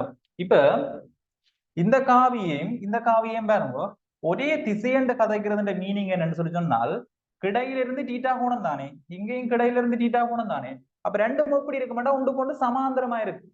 அப்ப இந்த காவியை கொண்டு தான் இல்ல பக்கத்துல கீறுன்னு சொன்னால், கீறுனா இப்படி போ பாருங்க, ரெண்டும் சமாந்தரம். இதுதான் அந்த சமாந்தர கோடு. ரெண்டும் எப்படி இருக்கு, ஏபி 10 நியூட்டன். ஆகவே 2 காவிகளும் எப்படிப்பட்ட காவிகள், சமகாவிகள். சமகாவிகள் சொன்னா என்ன, ஒரே போக்குல இருக்குது, சமாந்தரமா இருக்கு. ரெண்டு சமாந்தரம் இருக்கு பாருங்க. எப்படி சொல்றோம் சமாந்தரம்? கிடையோட அமைக்கிற கோணம் வந்து சமனாக இருந்தால் அது சொல்லுவோம் சமாந்தர காவியம்னு சொல்லுவோம். அடுத்தது பருமன் சமனா இருக்கு. வெளிக்கொள்ளுங்க. சமகாவிகள் என்று போட்டுட்டு அதற்கான நிபந்தனைகள், சமகாவிகளாக இருப்பதற்கான நிபந்தனைகள். ரைட். முதலாவது நிபந்தனை சமாந்தரமாக அமைய வேண்டும். சமாந்தரமாக அமைய வேண்டும்.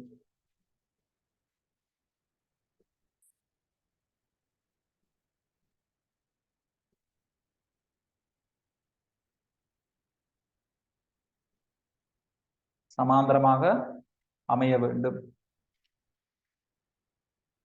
அதாவது பிராக்கெட்டுக்குள்ள போட்டுக்கொள்ளுங்க, திசை ஒன்றாக இருக்கணும். ஏன்னா திசை என்று சொல்றது வந்து கிடையோட அமைக்கிற கோணங்களை தான் திசை என்று சொல்லுவோம். இது திசை இல்லையா, மாறி விளங்கி கொள்ளக்கூடாது. வெளிக்கொள்ளுங்க. திசை ஒன்றாக அமைதல் வேண்டும்.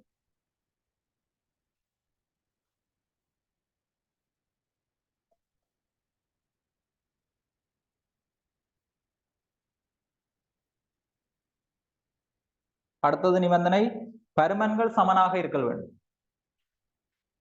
பருமன்கள் சமனாக இருக்க வேண்டும்.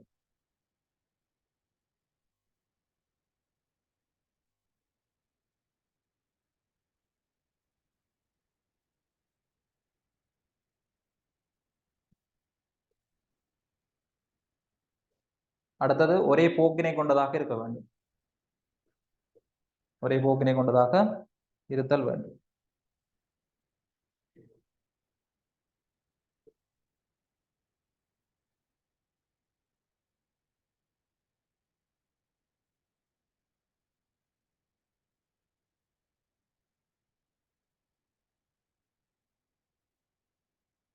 ரைட். ரெண்டு சொல்லி போட்டு இந்த ரெண்டு படத்தையும் கீறிக்கொள்ளுங்க. இது ரெண்டும் சமகாவி. இது ரெண்டும் சமகாவிகளாக இருக்கு.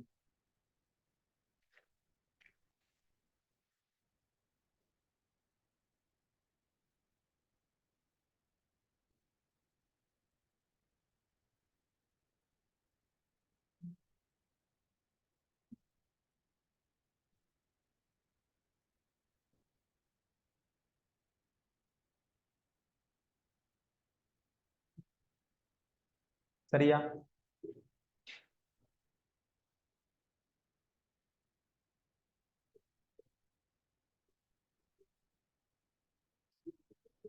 ரைட். அப்ப இந்த சமகாவியலோட கன்செப்ட் விளங்கினா இனி காவிய கூட்டுற முறைக்கு போவோம். இப்ப எண்ணிய கூட்டுற மாதிரி காவிய கூட்டையிலான்னு சொன்னா 4 கிலோகிராமே 5 கிலோகிராமே நேரடியா கூட்டுற மாதிரி காவிய வந்து கூட்டிலான்னு சொன்னா, ஏன் காவிய அப்படி கூட்டிலான்டா நாங்களே 3 விஷயத்த வந்து என்ன செய்யணும், கருத்துல கொள்ளணும்.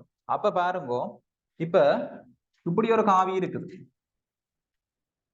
ஏ என்ற காவி இருக்குது, அதோட பி என்ற இன்னொரு காவி இருக்குது. கிடையோட வந்து டீட்டா கோணம் அமைக்குது. டீட்டாண்டா ஒன்றும் இல்ல, கோணம் உண்டு.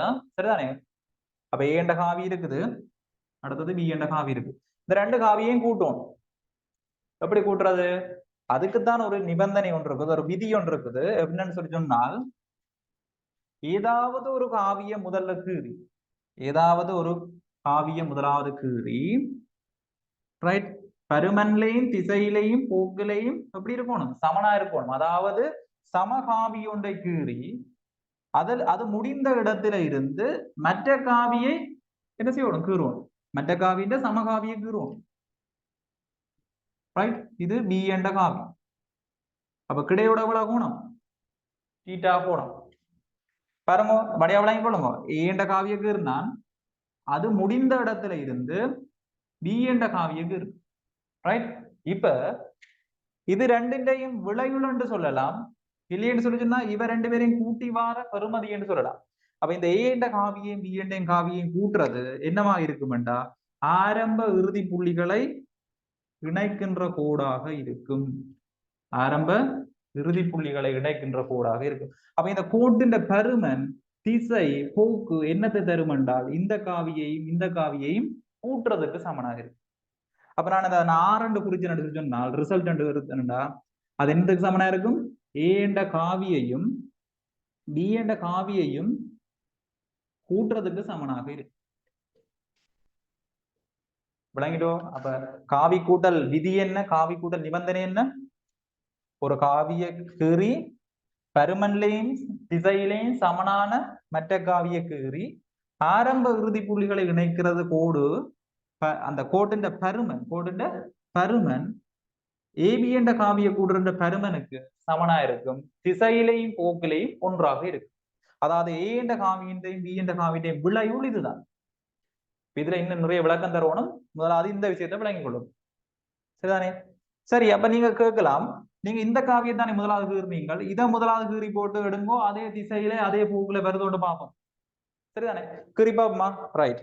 கீறி பார்த்தா இதுல கீறுறது விளங்குமா? இதுல எழுதுறேன். பாருங்க, முதலாவது நான் என்ன செய்ய போறேன்னு சொல்லிச்சுன்னா, இந்த காவிய கீற போறோம். பி என்ற காவிய கீறி கிடையோட தீட்டா கோணம் அது முடிந்த இடத்துல இருந்து மற்ற காவியை பருமன்லையும் திசையிலையும் சமனாகிறோம். சரியா? ஏ என்ற காவிய கீறி அப்ப ஆரம்பத்தை இறுதியை இணைக்கிற கோடு விளையுள் காவியாக இருக்கு. அந்த காவி ஏண்ட காவியை பி என்ற காவியம் கூட்டுறதுக்கு சமனா இருக்கு. அப்ப பாருங்க, இந்த காவியம் பாருங்க ஒரே நீளமாக இருக்கு. ஒரே நீளம்னு சொல்லிச்சுன்னா என்ன மீனிங்? ஒரே பருமன். பாருங்க, அதே போக்குல தான் போகுது. பாருங்க, அந்த டிரெக்ஷன்லாம் போகுது. கிடையோட நீங்க இந்த இதை வந்துட்டீங்க டீட்டா கோணம்னு சொல்லி சாரி அல்வா கோணம் எடுத்தா கிடையோட அல்வா கோணம்டா இவரும் என்னவா இருக்கும்? கிடையோட அல்வா கோணத்தோட போவார். அப்ப ஏ என்ற காவியண்டையும் பி என்ற காவியண்டையும் கூட்டல் இதாக இருக்கும் இல்லையண்டா? ஏ என்ற காவியண்டையும் பி என்ற காவியண்டையும் விளையுள் இதாக இருக்கும். கூட்டல் சொல்லலாம், இல்லைன்னு சொல்லிச்சுன்னா விளையுள்னு சொல்லலாம். ரெண்டும் ஒன்றுதான். அப்படிதான். ரைட். இதை எழுதுங்க முதலாவது. இன்னும் கொஞ்சம் கொஞ்சம் மேல செய்து கொண்டு போக படிப்படியா விளங்க வெளியே கொள்ளுங்க.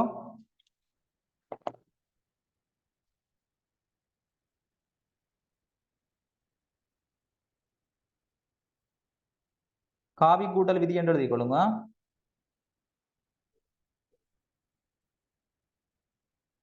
காவி கூட்டல் விதி என்று எழுதிக் கொள்ளுங்க.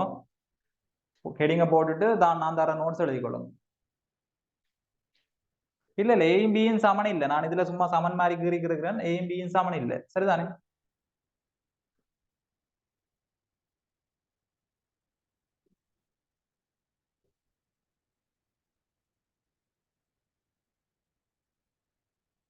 காவி கூட்டல் விதி என்று போட்டுட்டு எழுதிக் கொள்ளுங்க.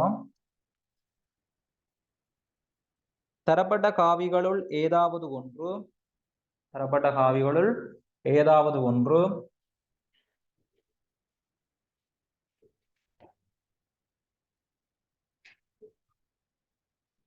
வரையப்பட்டு கிளாஸ் டீடைல்ஸ் வந்து நான் கிளாஸ் முடிகிற டைம் சொல்றேன்னா,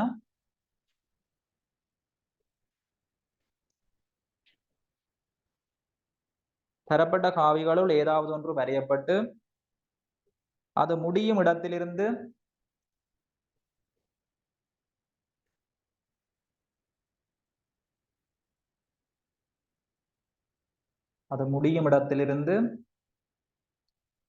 மற்றைய காவி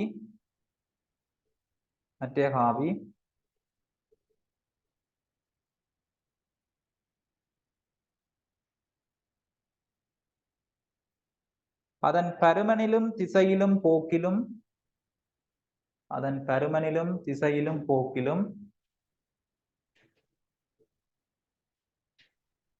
இப்ப சமகாவிகளுக்கு செய்வோம், கேள்வி செய்வோமா? அதன் பருமனிலும் திசையிலும் போக்கிலும்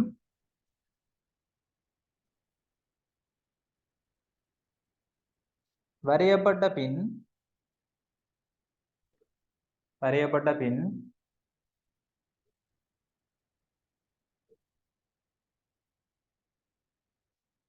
ஆரம்ப புள்ளியையும் இறுதி புள்ளியையும் இணைப்பதால்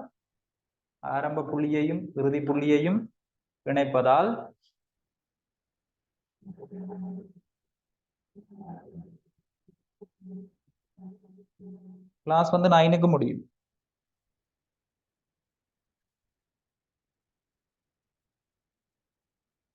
அக்காவிகளின் கூட்டுத்தொகை பெறப்படும். எழுதைக்கே கிரகிச்சு எழுதணும். அக்காவிகளின் கூட்டுத்தொகை பெறப்படும்.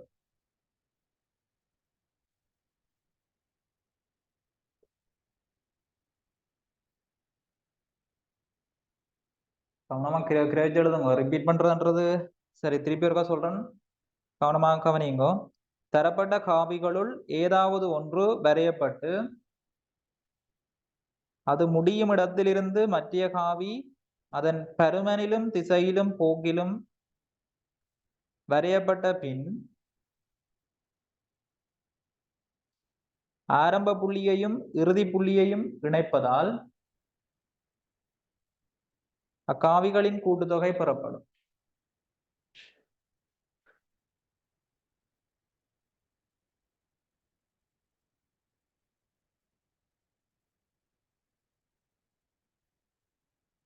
ரைட்.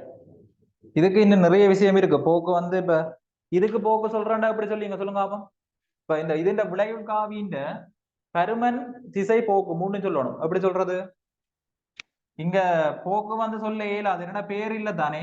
இப்ப ஏ பி சி என்று போட்டா இங்க வந்து வடையா கவனிச்சு கொள்ளுங்க. ஏபி என்ற காவியினதும் பாருங்க, ஏபி என்ற காவியினதும் பிசி என்ற காவியினதும் கூட்டுத்தொகை ரெண்டையும் கூட்டுறீங்க, அது வந்து என்னது சமன்? ஏ சிக்கு சமனா இருக்கும். ஏசி என்ற காவிக்கு சமனாக இருக்கும். சரியா? ஏபி என்ற காவியினதும் பிசி என்ற காவி பாருங்க, இது ஏபி என்ற காவி, இது பிசி என்ற காவி, ரெண்டையும் கூட்டுறது ஏசி என்ற காவிக்கு சமனா இருக்கும். அப்ப போக்கு, இந்த விளைவுள்ள போக்கு என்னவா இருக்கும்டா ஏசி போக்கா இருக்க போகுது. அப்ப இந்த விளைவுள்ள பருமன் என்னவாக இருக்க போகுதுண்டா ஏசி பருமனாக இருக்க போகுது. பருமன் நாங்க கண்டுபிடிக்கல. ரைட், அதான் முக்கியமான விஷயம். என்ன நான் சொல்லி தரல, சரிதானே? பருமன் வந்து எப்படி இது வந்து பருமன் இல்ல. அந்த விஷயத்தோட வழியா விளங்கிக் கொள்ளுங்க. ஏன்றது வந்து 10 நியூட்டன் சொல்லி சொன்னால் பி என்றது வந்து சொல்றது வந்து 10 நியூட்டன், சரி 12 நியூட்டன் சொல்லி சொன்னால் ஏ வந்து எவ்வளவு? 10 நியூட்டன். முக்கியமான விஷயம் கவனிங்க, 10 நியூட்டன், இது 12 நியூட்டன். அப்ப இந்த விளைவுகள் வந்து நீங்க யோசிக்கலாம் 10ஐயும் 12ஐயும் கூட்டி 22 நியூட்டன் யோசிக்கலாம். அதான் பிழை. 10ஐயும் 12ஐயும் கூட்டி 22 நியூட்டன் யோசிக்கலாம். அப்படி யோசிக்க கூடாது, அது பிழை. அது பருமன் எப்படி கண்டுபிடிக்கிற விஷயம் நான் சொல்லி தருவேன். இப்போதைக்கு நான் இதுல சொல்ற விஷயம் ஒன்றே ஒன்றுதான். ஏ என்ற ஒரு காவி இருக்குது, பி என்ற ஒரு காவி இருக்குது, ரெண்டு காவியையும் எப்படி கூட்டலாம் என்ற விஷயம் தான் சொல்லித்தார். சரிதானே? அப்ப ரெண்டு காவியம் கூட்டினா இங்க விளைவுள் வர்றதுன்ற விஷயம் தான் சொல்லித்தார். சரிதானே? அப்ப கிடையோட எவ்வளவு கோணம் அமைக்குது எல்லாமே நாங்க என்ன செய்யணும்? கண்டுபிடிப்போம். இப்ப விளைவுல மட்டும்தான் இப்ப கண்டுபிடிக்கிறீங்க. இப்ப கீறிக்கொள்ளுங்க, இதை நோட் பண்ணிக்கொள்ளுங்க.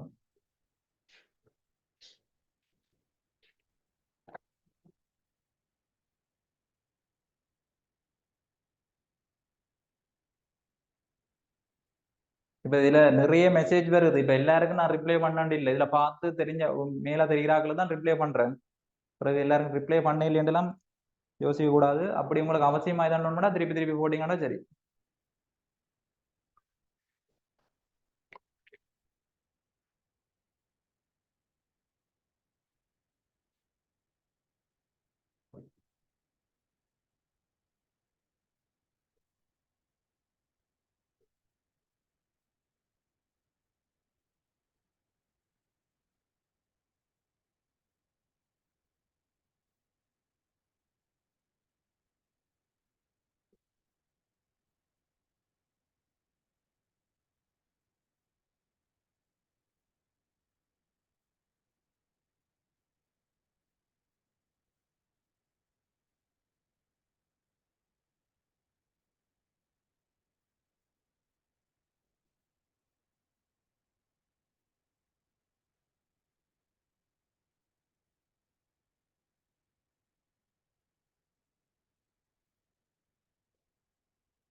உங்களுக்கு வகுப்பு தொடர்பான டீடைல்ஸ் வந்து கேட்கணும்னு சொல்லி சொன்னா நீங்க அதுல நம்பர் எழுதி விடுறேன், அதுல கேளுங்க. சரிதானே?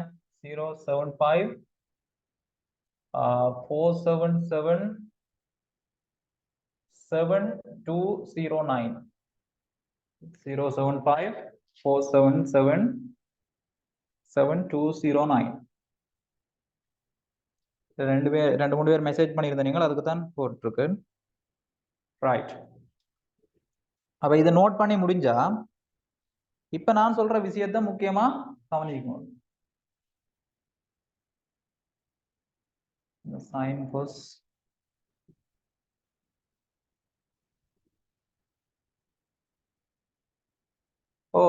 அதெல்லாம் யூஸ் பண்ணணும். நான் கொஞ்சம் கொஞ்சமா விளங்கப்படுத்துவேன், கவனி. இதை நீங்க கீறி முடிச்சிட்டீங்கன்னு சொன்னா நான் அடுத்ததுக்கு போகலாம்.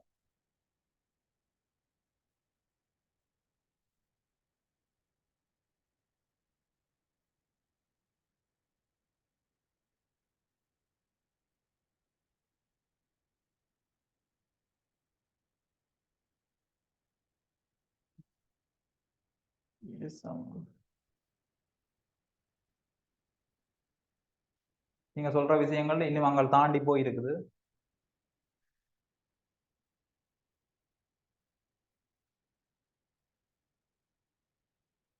ரைட். இப்ப நீங்க கேட்ட கேள்விக்கு எல்லாத்துக்கும் விளக்கம் இப்ப தாரன் காரணம். ரைட். இதை அழிக்கிறேன், சரிதானே? இப்ப நான் ஒரு விஷயம் சொல்லித்தரேன், அந்த விஷயத்துக்கு பிறகு உங்களுக்கு டவுட் வந்தா திருப்பி கேளுங்க, சொல்றேன். இப்ப தனியா 4 நியூட்டனையும் 3 நியூட்டனையும் எடுப்போம். ஒரு பொருள் இருக்குது, இது ஒரு பொருள். இந்த 4 நியூட்டனும் 3 நியூட்டனும் ஒரே டிரெக்ஷன்ல தாக்கும். அதே மாதிரி இந்த பொருள்ல 4 நியூட்டன் இங்கால தாக்குது, 3 நியூட்டன் வந்து இங்கால தாக்குது. அடுத்தது இந்த பொருள்ல 4 நியூட்டன் இப்படி தாக்குது,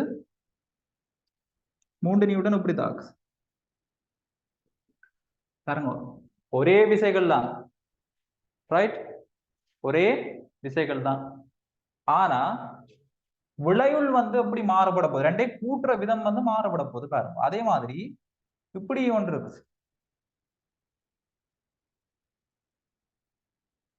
4 நியூட்டன் 3 நியூட்டன் கிடையோட ஒரு தீட்டா கோணத்துல தான்.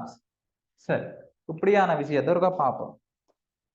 இப்ப பாருங்க, இந்த முதலாவது இந்த விஷயத்த பாத்தீங்கன்னா, ஒரு பொருள்ல நீங்களும் 4 நியூட்டனை பிடிச்சு இழுக்கிறீங்க, உங்களோட ஃப்ரெண்டும் உங்களை சப்போர்ட்டாவே என்ன செய்யறாரு, 4 நியூட்டனை பிடிச்சு இழுக்கிறார்.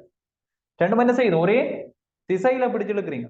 அப்ப ஒரே திசையில பிடிச்சு இழுத்தா விளைவுள்னு சொல்றது வந்து என்ன, நான் என்ன சொன்னேன், காவி கூட்டலை இங்க நாங்கள் கன்சிடர் பண்ணுவோம்.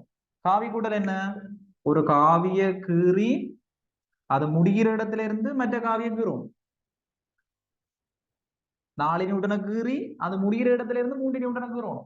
ஏன் நான் இப்படி கீறினான், ஏனென்றா ரெண்டும் ஒரே போகும், ஒரே திசை, இப்படிதான் கீறணும். அப்ப பாருங்க, இப்ப நேரடியாவே என்ன செய்யுது, ஒரு கயிறுல 4 நியூட்டனும் 3 நியூட்டனும் தாக்குது. அப்படின்னா என்ன விளைவு, இதன விளைவு என்னவா இருக்க போகுது, 7 நியூட்டனாக இருக்க போகுது. 7 நியூட்டனாக இருக்க போகுது, சரிதானே? அப்ப இங்க இதை யோசிச்சு பாருங்க, இதுக்கு காவி கூட்டலை வந்து யூஸ் பண்ணுவோம். அப்ப 4 நியூட்டனை நான் முதலாவது கீறுறேன், அது முடிஞ்ச இடத்துல இருந்து 3 நியூட்டன் எங்கால் பக்கம், இங்கால் பக்கம் பாருங்க 3 நியூட்டன். அப்ப பாருங்க, ஆரம்ப புள்ளிக்கும் இறுதி புள்ளிக்கும் இடையிலான தூரம் தான் என்னவாக இருக்கும், விளைவுளாக இருக்கும். அப்ப ஆரம்ப புள்ளி இங்க இருக்குது, இறுதி புள்ளி இதுல இருக்குது. அப்ப ரெண்டுக்கும் இடைப்பட்ட தூரம் எவ்வளவு இருக்கும்னு யோசிக்கிறீங்க, இந்த டிரெக்ஷன்ல 1 நியூட்டனாக இருக்கும். ஏன் தெரியுமா, 4 நியூட்டன்ல இருந்து 3 நியூட்டன் என்ன செய்யுது, இங்கால் பக்கம் வந்துடுது. சரி, யோசிச்சு பாருங்க, ஒரு ஆள் 100 மீட்டர் ஓடுற, ஒரு ஆள் 100 மீட்டர் ஓடுற,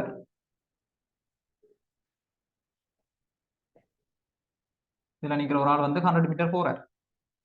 அப்ப அவர் இங்க ஓடி போய் இந்த இடத்துக்கு வந்துட்டார். அப்ப அவரோட இந்த இடப்பெயர்ச்சி எவ்வளவு அப்படின்னு சொல்லி சொன்னா அது 100 மீட்டராக இருக்கு. அதே அவர் வந்து இந்த இடத்துக்கு வந்துட்டார், இங்க வந்து ஒரு 70 மீட்டர் ஓடி வந்து இங்கால் பக்கம் வந்துட்டார், 70 மீட்டர் ஓடி வந்து இந்த இடத்துக்கு வந்துட்டார். இப்ப அவரோட இந்த இடப்பெயர்ச்சி எவ்வளவு என்று சொல்லி சொன்னால் மிச்சமாக இருக்கிற இந்த 30 மீட்டர். விளங்கிட்டா? ஏன் நான் இதை சொன்னான்னு சொன்னா, இடப்பெயர்ச்சியும் ஒரு காவி. இந்த விஷய மாதிரி தான் இந்த இடப்பெயர்ச்சியும் வந்து என்ன ஒரு காவி. அதாலதான் நான் இங்க என்ன சொல்றேன்னு சொல்லி சொன்னால், 4 நியூட்டன் இங்கால போனவர் பிறகு என்ன செஞ்சிட 3 நியூட்டன் இங்கால கொடுத்துட்டேன். ஆகவே விளைவுள் இங்க எவ்வளவு வரப்போகுதுன்னு சொல்லி சொன்னால், இங்கால் பக்கமாக 1 நியூட்டன். இங்க விளைவுல எவ்வளவு? இங்கால் பக்கம் 30 மீட்டர். சரியா? இங்கால் பக்கம் 30 மீட்டர். சேம் தான். அப்ப இது இருக்கட்டும். அப்ப இங்க கவனிப்போம். இதை கவனிங்க. இது தெரியுதானே? 4 அப்ப காவி காவி கூட்டல யூஸ் பண்ணுவோம். இதை நான் இப்படி கீறாம ஒரே பொருள் தானே கீறினானே என்ன? சரி, ஓகே, பிரச்சனை இல்லை. 3 நியூட்டன். அப்ப காவி கூட்டல் படி என்ன? முதலாவது காவிய கீறி 4 நியூட்டனை குறிச்சு அது முடிஞ்ச இடத்துல இருந்து மற்ற காவிய கீறுவோம் 3 நியூட்டன். இப்ப ஆரம்ப புள்ளியும் இறுதி புள்ளியும் இணைக்கிற கோடு தான் கொண்டு கொண்டு சங்கு தான் இது. ஆரம்ப புள்ளியும் இறுதி புள்ளியும் இணைக்கிற கோடு தான் ரிசல்ட் விளை. அப்ப இந்த ரிசல்ட் நாங்க எப்படி கண்டுபிடிக்கலாம்? அப்ப நான் முதல் சொன்ன விஷயம் ஞாபகத்துக்கு வருதா? 4 அப்ப நீங்க முதல் யோசிச்சபடி 4ஐயும் 3ஐயும் கூட்டினா 7 போடணும். 4 நியூட்டனையும் 3 நியூட்டனையும் கூட்டினா 7 போடணும். ஆனா அப்படி வருமோ? அப்படி வராது. அப்ப இந்த பருமன் என்னமா இருக்க போகுது? நாங்கள் பைதகரஸ் தேற்றத்தை பயன்படுத்தி கண்டுபிடிக்கணும். பைதகரஸ் தேற்றம் சொல்றது என்ன? செம்பக்கத்தின் வர்க்கம் ஏனைய 2 பக்கங்களின் வர்க்கங்களின் கூட்டுத்தொகைக்கு சமம். ஆர் வர்க்கம் என்று சொல்றது வந்து 4 வர்க்கத்தையும் 3 வர்க்கத்தையும் கூட்டுறது. அப்ப இதை கூட்டினீங்களா 25. 5 வர்க்கம் பார் வந்து 5 நியூட்டனாக வரப்போகுது. எவ்வளவு? 5 நியூட்டனாக வரப்போகுது. அப்ப பாருங்க, இப்ப உங்களுக்கு அந்த டவுட் வந்து கிளியரா வருது. நாங்க முதல்ல அந்த செய்த விஷயத்தை பாருங்க, திருப்பி சொல்றேன். முதல்ல நாங்க என்ன செய்யறாங்கன்னு சொன்னால், ஏ என்ற ஒரு காவி பி என்ற காவியை கூட்டினாங்க. அதன் விளைவுள் வந்து ஏசாக பி என்று போட்டுனாங்க. விளங்குதா? அப்ப நான் என்ன சொன்னான், இந்த ஏஎம் பிஏம் கூட்டுறது பருமன் இங்க வராது. விளங்குதா? அப்ப ஏஎம் பிஏம் கூட்டுறது இந்த பருமன் வந்து இங்க வராது. அப்ப இதுக்கு விளைவுல நாங்க செப்பரேட்டா கண்டுபிடிக்கணும். அதே மாதிரி தான் 4 3 கூட்டி 7 இங்க வரையில பருமன் பைதகரஸ் தேற்றத்தை பயன்படுத்தி ஆர் வந்து ஒரு 5 நியூட்டன் வருது. இப்ப விளைவுள் வந்து இந்த டிரெக்ஷன்ல போகுது. விளைவுட பருமன் தெரியும். நாங்க என்னத்தை கண்டுபிடிக்கலாம்? இந்த கோணம் கிடையோட எவ்வளவு கோணம் அமைக்கிறதுன்றதை கண்டுபிடிக்கலாம். எப்படி கண்டுபிடிக்கலாம்? பாருங்க, எதிர்ப்பக்கம் தெரியும், அயற்பக்கம் தெரியும். நாங்க என்ன செய்யலாம்? இந்த டீட்டாவை கண்டுபிடிக்கலாம். அப்ப இந்த டீட்டாவை நான் எப்படி கண்டுபிடிக்கிறேன்றதை பாருங்க. இந்த டீட்டா கண்டுபிடிச்சா அந்த டீட்டா தான் என்ன கோணமாக இருக்க போகுது. நான் சொல்லி தந்தேன், நான் கிடையோட 30 பாகை என்ன கிழக்கிலிருந்து 30 பாகை வடக்கு நோக்கி. அப்படி கோணம் தெரிஞ்சா நாங்க என்ன செய்யலாம்? எந்த திசையில போகுதுன்றதை சொல்லலாம். ஆகவே நான் இந்த டீட்டாவை கண்டுபிடிக்கும். அப்ப இந்த டீட்டாவை நான் என்ன கண்டுபிடிக்கிறது? அதுக்குத்தான் நான் என்ன செய்யறேன்? சைன் கோஸ் டேன் இதுல ஏதாவது ஒன்று நாங்க யூஸ் பண்ணலாம். நான் டேனை யூஸ் பண்றேன். டேன் டீட்டான்னு சொல்றது வந்து என்ன? எதிர்பக்கத்தின் கீழ் அயற்பக்கம். ஓ லெவல்ல படிச்ச விஷயம். அப்ப எனக்கு டேன் டீட்டா தேவை இல்லை. எனக்கு தேவை வந்து டீட்டா. எனக்கு டீட்டா தானே தேவை. டேன் டீட்டா தேவையா இல்லையே?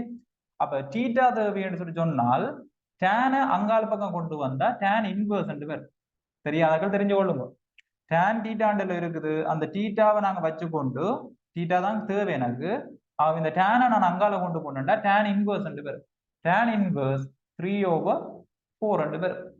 அப்ப இப்ப என்ன திசை சொல்லுவீங்க? கிடையுடன் ரைட், கிடையுடன் டீட்டா பாகை என்ன எழுதுவீங்க? கிடையுடன் டீட்டா கோணம் என்னன்னு சொல்லலாம்? வடக்கு நோக்கி என்று சொல்லலாம். இல்லைன்னு சொன்னா டீட்டா கோணம் விடலாம். கிடையுடன் டீட்டா கோணம் வடக்கு நோக்கி என்று சொல்லலாம். இல்லாட்டி கிழக்கில் இருந்துன்னு சொல்றது இன்னும் நல்ல என்ன? கிழக்கில் இருந்து டீட்டா கோணம் வடக்கு நோக்கி என்று சொல்றது இன்னும் நல்லதா இருக்கும். அது இதுக்கு பெரிய இதன் என்ன நீங்க டீட்டா கண்டுபிடிச்சு கொடுத்தா சரி. என்னென்று போடுவீங்க? கிழக்கிலிருந்து டீட்டா கோணம் வடக்கு நோக்கி. அப்ப இந்த டீட்டா கோணம்ன்றதை நீங்க கண்டுபிடிச்சு கொடுத்துட்டீங்களா? இல்ல அப்ப இங்க மென்ஷன் பண்ண தேவை. டீட்டான்னு மட்டும் கொடுத்தா சரி. இதை எழுதணும் அவசியம் இல்லை. விளங்குதா? அப்ப இங்க பாருங்க, இந்த விஷயத்தை திருப்பி சொல்றேன் பாருங்க. சேம் காவி 4 3 காவி நாங்கள் பாவிக்கிற டிரெக்ஷனை பொறுத்து அதுல பெருமன் என்ன செய்யுது, மாறுபட்டு கொண்டு போகுது. இங்க 7 நியூட்டன் வருகுது, இங்க 1 நியூட்டன் வருகுது, இங்க என்ன செய்யுது 5 நியூட்டன் வருது. இப்ப என்ன பிரச்சனைன்னு சொல்லிச்சோம்னா, ஒரே போக்குல வந்தா ஈஸியா கூட்டிட்டீங்க, எதிர் போக்குல வந்தா என்ன செஞ்சீங்க, ஈஸியா கழிச்சிட்டீங்க. கொண்டு செங்குத்தா வந்தா என்ன செஞ்சீங்க, பைதகரஸ் தேற்றத்தை பயன்படுத்தி பெருமனை கண்டுபிடிச்சிட்டீங்க. இப்படி ஒரு கோணத்துல வந்தா, தெரியாத ஆங்கிள் வந்தா என்ன செய்யறது, அப்ப என்னண்டு இதுல விளைவுகளை கண்டுபிடிக்கிறது, இதுதான் பிரச்சனைக்குரிய விஷயம். அப்ப இதுக்கு என்ன செய்வோம், ஒரு ஈக்குவேஷன் எடுக்கும். அப்ப முதலாவது விஷயம் இதுகளை நோட் பண்ணும். ரைட்,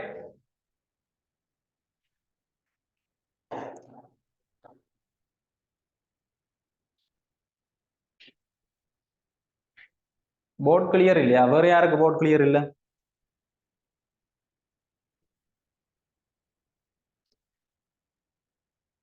tan inverse 1 45, tan 45 தானே 1. அப்ப tan inverse 45 1 இருக்கும். சரி, என்ன இருக்கு கிளியர், என்ன யாரும் கிளியர் இல்லையா சொல்லுங்க. சில நேரங்களும் கூட கவரேஜ் பிரச்சனையா இருக்கும், அதுதான் பிரச்சனை, வேற ஒன்றும் இல்லை.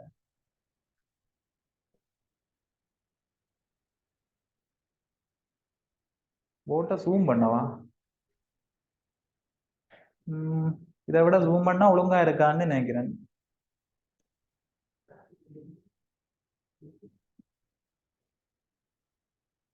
ஓ, உங்களுக்கு தேவையான விஷயத்தை எழுதி கொடுங்க. இப்ப நான் இப்ப இந்த 4 நியூட்டன் இந்த இந்த 3 விஷயத்தையும் முதலாவது எழுதுங்க, சரிதானே? எப்படி அதன் விளைவுகள் கண்டுபிடிச்ச நான், எப்படி கோணம் கண்டுபிடிச்ச நான் எழுதுங்க.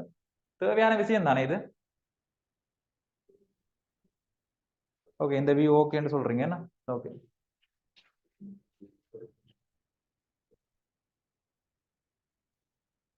அப்ப இதுக்கு எப்படி விளைவுகள் கண்டுபிடிக்கிறன்ற விஷயத்த சொல்லித்தரேன், சரிதானே? ஒரே போக்குல வந்தா எப்படி கண்டுபிடிக்கிறது, எதிர் போக்குல வந்தா எப்படி கண்டுபிடிக்கிறது, ஒன்று செங்குத்தா வந்தா எப்படி விளைவுகள் கண்டுபிடிக்கிறது சொல்லியாச்சு.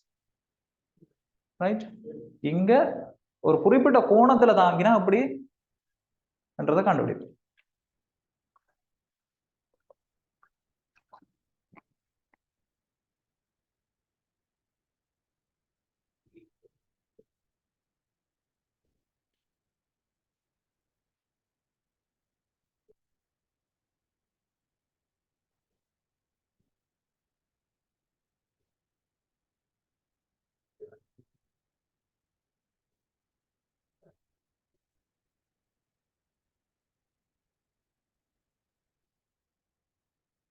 கிளியர் இல்லையா, வேற யாருக்கு கிளியர் இல்ல? நான் நினைக்கல கிளியர் இல்லாம இருக்காது, நான் பழமையா செய்யற கிளாஸ் தானே, பெருசா எனக்கு அப்படி கம்ப்ளைண்ட் சொல்றேன் எல்லோருத்தரும். உங்களோட கவரேஜ் நீங்க பாருங்க ஒருக்கா. ஓகே,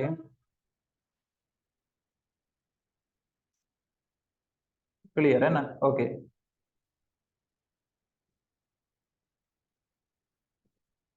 இன்னும் ஒரு முக்கியமான விஷயம் சொல்ல போறேன், அதுக்கிடையில லீவ் ஆகினீங்கன்னா அடுத்த கிளாஸ் விடாங்காது, கொஞ்சம் கவனிச்சு கொள்ளுங்க. மற்றது ஒரு 2-3 கிளாஸ் ஃப்ரீயா செய்யற மாதிரி தான் யோசிச்சிருக்கேன். ஃப்ரீ கிளாஸ் ஒரு 3 கிளாஸ் போகும்.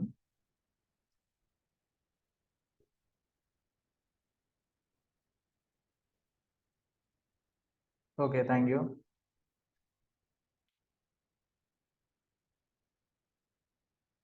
Okay okay, right. சரி, இப்ப எங்கட முக்கியமான விஷயத்துக்கு போகும். முக்கியமான விஷயம் நான் ஏன் சொல்றேன்னு சொன்னால், நாங்கள் எடுக்கிறது ஈக்குவேஷனை வச்சுக்கொண்டு என்ன செய்யலாம், எல்லாம் எல்லா இதுக்கும் பயன்படுத்தாங்க. சார் 9 கிளாஸ், இப்போ 9 கிளாஸ் இருக்குதா?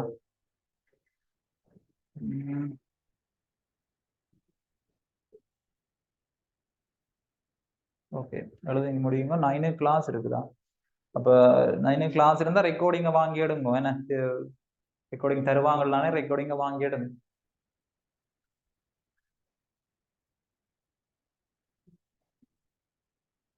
ஓகே,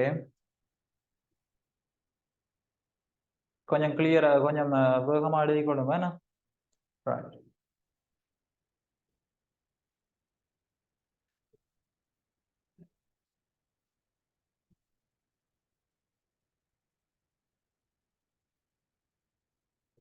சரி. அப்ப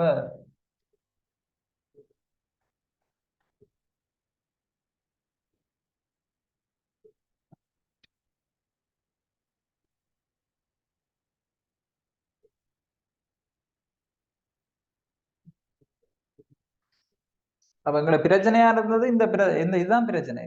இதுக்கு எப்படி கண்டுபிடிக்கிறான்னு தெரியாது. அப்ப என்ன செய்யணும் பாருங்க, இதை கொஞ்சம் விளக்கமா சொல்றேன். அப்ப இந்த இடத்துல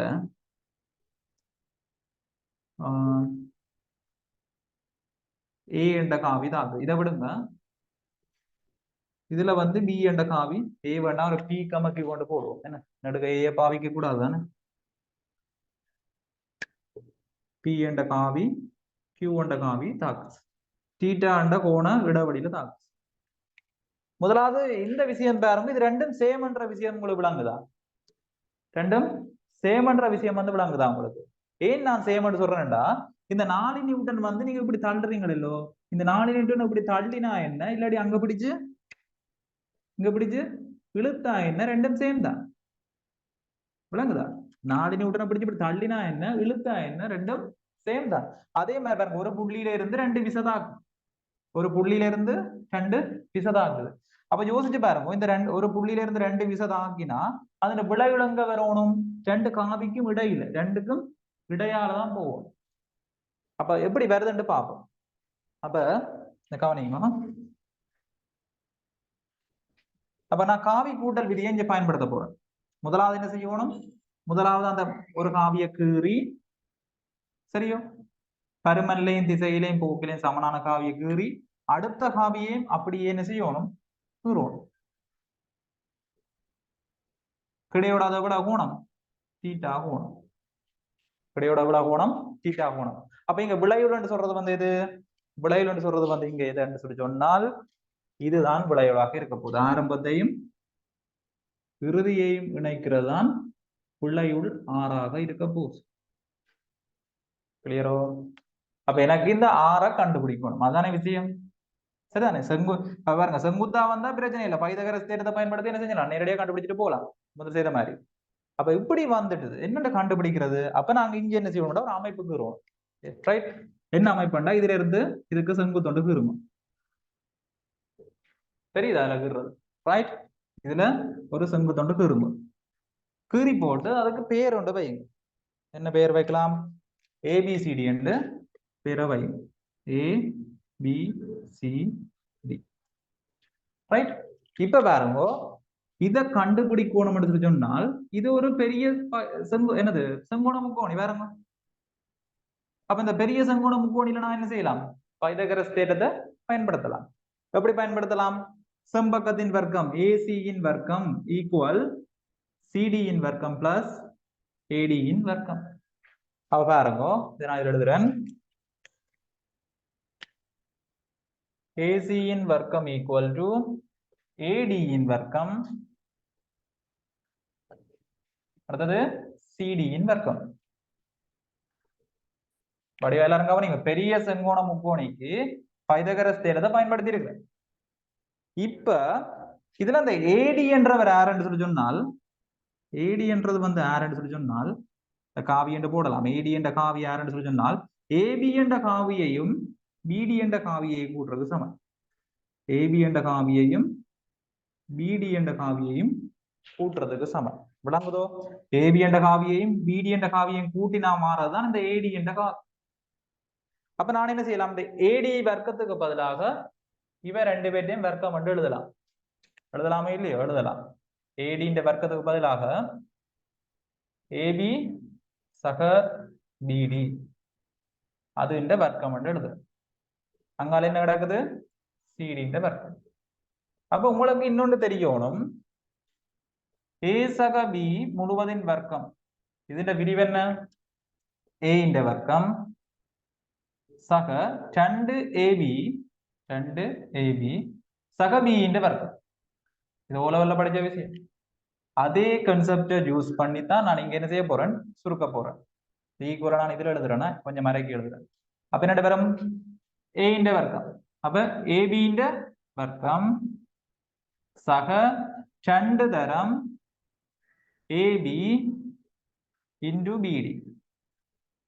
സഹ BD-ന്റെ വർക്കം ഉണ്ണിപ്പാ കവനിയുങ്കോ റൈറ്റ് അങ്ങാടി നടക്കുന്നത് CD-ന്റെ വർക്കം சரிதானே அடுத்த லைன் AB-ന്റെ വർക്കം കണ്ട AB-க்கு பதிலா என்ன எழுதலாம் AB-க்கு பதிலா P விளங்குதா AC-க்கு பதிலா என்ன எழுதலாம் R எழுதலாம் BC-க்கு பதிலா என்ன எழுதலாம் Q எழுதலாம் ரைட் அப்ப எனக்கு AB-க்கு பதிலா நான் இங்க என்ன எழுத போறேன்னா P அப்ப B-ന്റെ വർക്കം சக 2 AB-க்கு பதிலா என்ன AB-க்கு பதிலா P into BD எது இந்த நீளம் தேவை எனக்கு அப்ப இந்த நீளத்தை நான் எப்படி கண்டுபிடிக்க போறேன்டா இந்த சின்ன செங்கோண முக்கோணிக்கு நான் என்ன செய்ய போறேன் sin cos tan யூஸ் பண்ண போறேன் அப்ப sin cos tan எப்படி யூஸ் பண்ண போறேன் அப்ப இங்க பாருங்க இதுல இதை பயன்படுத்துவோம் sin theta முதலாக பயன்படுத்துவோம் sin theta equals இந்த பாருங்க இந்த சின்ன முக்கோணிக்கா sin theta என்ன எதிர்பக்கத்தின் கீழ் செம்பக்கம் எதிர்பக்கம் என்ன DC கீழே செம்பக்கம் என்ன Q அப்ப DC என்ன வர போகுது Q வந்து இங்க பெருக்கப்பட்டு DC வந்து வர போகுது Q sin theta வர போகுது விளங்குதா DC என்ன வர போகுது Q வந்து இங்க பெருக்கப்பட்டு Q sin theta வர போகுது அதே மாதிரி cos theta பாவீங்க cos theta என்ன அயற்பக்க இந்த சின்ன சின்ன செங்கோண முக்கோணி BD Q அயற்பக்கத்தின் கீழ் செம்பக்கம் ஆகவே இதுல இந்த BD என்ன வர போகுது Q cos theta வர போகுது விளங்கிடா DC எப்படி எடுத்தனான் BD எப்படி எடுத்தனான்ற விஷயம் தெரியுதா அப்ப என்ன வர போகுது இங்க பாருங்க AB-க்கு அப்ளை பண்ணிட்டேன் BD-க்கு அப்ளை பண்ணணும் BD என்ன Q cos theta என்ன வர போகுது இங்க Q cos theta வர போகுது பிளஸ் BD-ന്റെ வர்க்கம் BD வந்தது உங்களுக்கு Q cos theta அப்ப BD-ന്റെ வர்க்கம் எப்படி வரும் Q cos theta-ന്റെ வர்க்கம் இது எப்படி வர்க்கிக்கிறன்றத கவனிச்சு கொள்ளுங்க Q-ന്റെ வர்க்கம் cos theta-ന്റെ வர்க்கம் என்றா cos square theta இதெல்லாம் தெரிஞ்சிருக்கணும் புது விஷயங்கள் என்ன Q-ന്റെ வர்க்கம் cos theta-ന്റെ வர்க்கம் என்றா cos square theta அப்ப BD-ന്റെ வர்க்கத்துக்கு பதிலா நான் என்ன அப்ளை பண்ணலாம் பாருங்க BD-ന്റെ வர்க்கத்துக்கு என்ன அப்ளை பண்ணலாம் Q squared cos square theta plus CD-ന്റെ வர்க்கம் CD என்ன CD இங்க இடக்கு என்ன DC இருக்குது DC என்று எழுதலாம் இல்ல CD என்று எழுதலாம் பிரச்சனை அப்ப DC-ന്റെ வர்க்கம் என்று சொல்லி சொன்னா என்ன வர போகுது Q squared sin square theta அப்ப இது CD என்று எழுதலாம் CD-ന്റെ வர்க்கம் என்றா Q squared sin square theta Q sin theta-வை நான் என்ன செய்யறேன் வர்க்கிக்கிறேன் அப்ப இங்க என்ன எழுத போறேன் CD வர்க்கத்துக்கு பதிலா Q squared sin square theta very simple வழியா கவனிச்சா சிம்பிள் இல்லையண்டா கஷ்டம் சரிதானே அதை இதை எப்படி சுருக்கி எடுக்கிறேன்னு பாருங்க P வர்க்கம் அப்படியே இருக்கட்டும் 2PQ cos theta இருக்கட்டும் ரைட் இங்க பாருங்க Q வர்க்கத்தை நான் எழுதிருக்கலாம் வெளியில எடுக்கலாம் Q squared வெளியில எடுத்தா இங்க cos square theta plus sin square theta வரப்போகுது அப்ப மேத்தமெட்டிக்ஸ் படிக்கிறாங்களுக்கு தெரியும் என்னண்டா cos square theta plus sin square thetaன்றது 1 என்னது cos square theta plus sin square thetaன்றது 1 and trigonometryல இருக்குது பயோ படிக்கிறாங்களுக்கு சம்டைம் தெரிஞ்சிருக்காது உங்களுக்கு ஈக்குவேஷன் எடுக்க சொல்லி வர போறது இல்ல நான் என்ன செய்யறேன்னு சொல்லி சொன்னா ஈக்குவேஷன் எப்படி எடுக்கிறதுன்றத எடுத்து காட்டுறேன் சரிதானே அப்ப cos square theta plus sin square thetaன்ற சொல்றது வந்து 1 அப்ப நான் என்ன செய்ய போறேன் இந்த cos square theta plus sin square theta காண்டி அப்ளை பண்ண போறேன் அப்ளை பண்ணினால் P squared plus 2PQ cos theta Q squared into 1 and cos square theta plus sin square theta equal to 1 அப்ப எனக்கு முடிவு இது என்னதுன்றது AC வர்க்கத்தின் பாருங்க AC வர்க்கத்திலான எடுத்துக்கொண்டு வரோம் AC என்று சொல்றது என்ன R அப்ப R வர்க்கம் தான் P squared plus இதை நான் Q squared முன்னுக்கு எழுதுறேன் 2PQ cos theta வாங்க எழுதுறேன் அப்ப R வந்து என்ன வர போகுது ரிசல்ட் விளைவுள் square root P squared plus Q squared plus 2PQ cos theta. அப்ப இந்த விளைவுல காணணும்னு சொல்லி சொன்னால் என்ன ஈக்குவேஷனை பயன்படுத்தணும்? p squared plus q squared plus 2pq cos theta ரெண்டு எழுதினா சரி. போர்ட் கிளியர் இல்லையா? போர்ட் கிளியர் இல்லையா?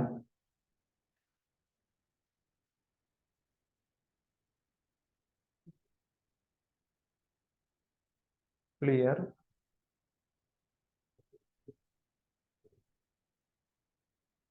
கிளியர் இல்லையா? கிளியர். ஓகே, நிறைய பேர் கிளியர்னா சொல்றீங்க. அப்ப விளங்குதா?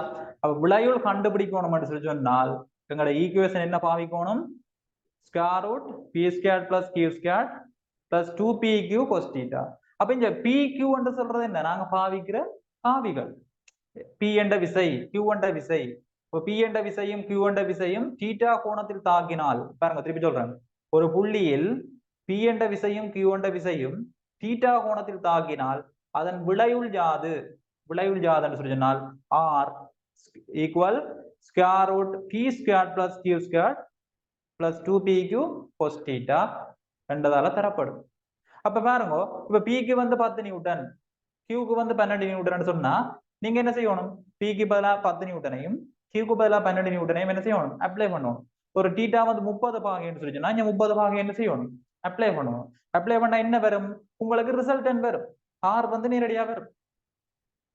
நீங்க இந்த காவி கூட்டல் விதி எல்லாமே காவி கூட்டல் எல்லாம் என்ன செய்ய தேவையில்லை, யூஸ் பண்ண தேவையில்லை. நேரடியாவே என்ன செய்யலாம்? கண்டுபிடிக்கலாம். ரைட். இப்ப உங்களுக்கு பருமனை மட்டும் கொடுத்தா சரியோ? இல்ல. என்னது சைன் கோஸ் ரிப்பீட் பண்றதா? சரி, சைன் கோஸ் நான் ரிப்பீட் பண்றேன். சரியா? ரைட். நீ பாருங்க, அப்ப நீங்க ஆறுண்ட பருமன் மட்டும் கொடுத்தா சரியோ? இல்ல. திசையெல்லாம் கொடுக்கணும் இல்ல? கிடையோட எவ்வளவு கோணத்துல அந்த விளைவில் வருதுன்னு கொடுக்கணும் இல்ல? அல்வா. அப்ப அதையும் என்ன செய்யணும்? கண்டுபிடிக்கணும். அப்ப அதையும் கண்டுபிடிக்கிறதுக்கு என்ன செய்யணும் சொன்னால் நீங்க என்ன செய்ய போறீங்க?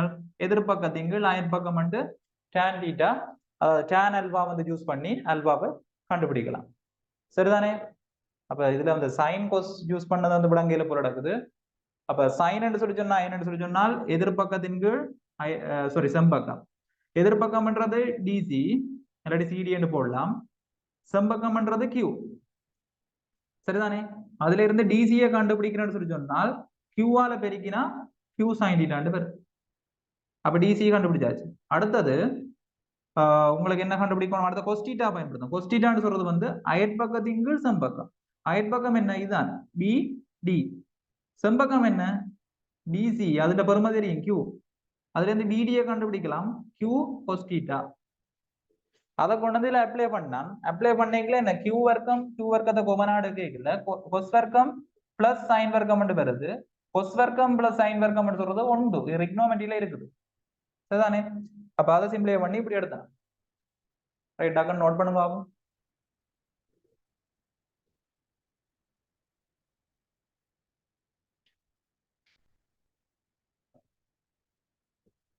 ட்ரையாங்கிள் எப்படி மேட் பண்ணானோ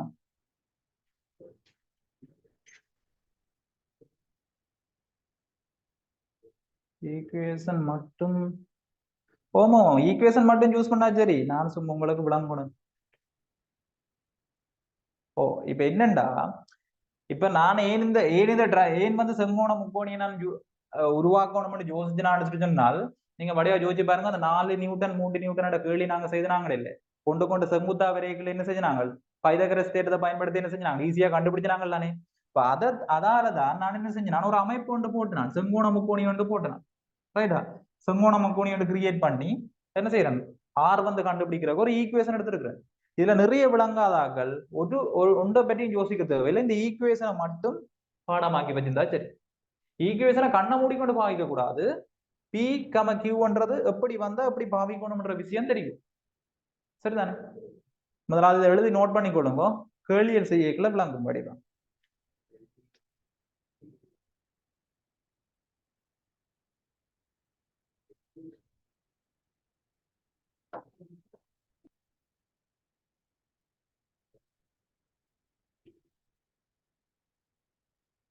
விசகநகர விதி வந்து அது மூளை விட்டத்தை பயிற்சி செய்யும்னு சொல்றது. இது வந்து நான் காவி கூட்டல் விதிக்கு சொல்றேன். சரிதானே?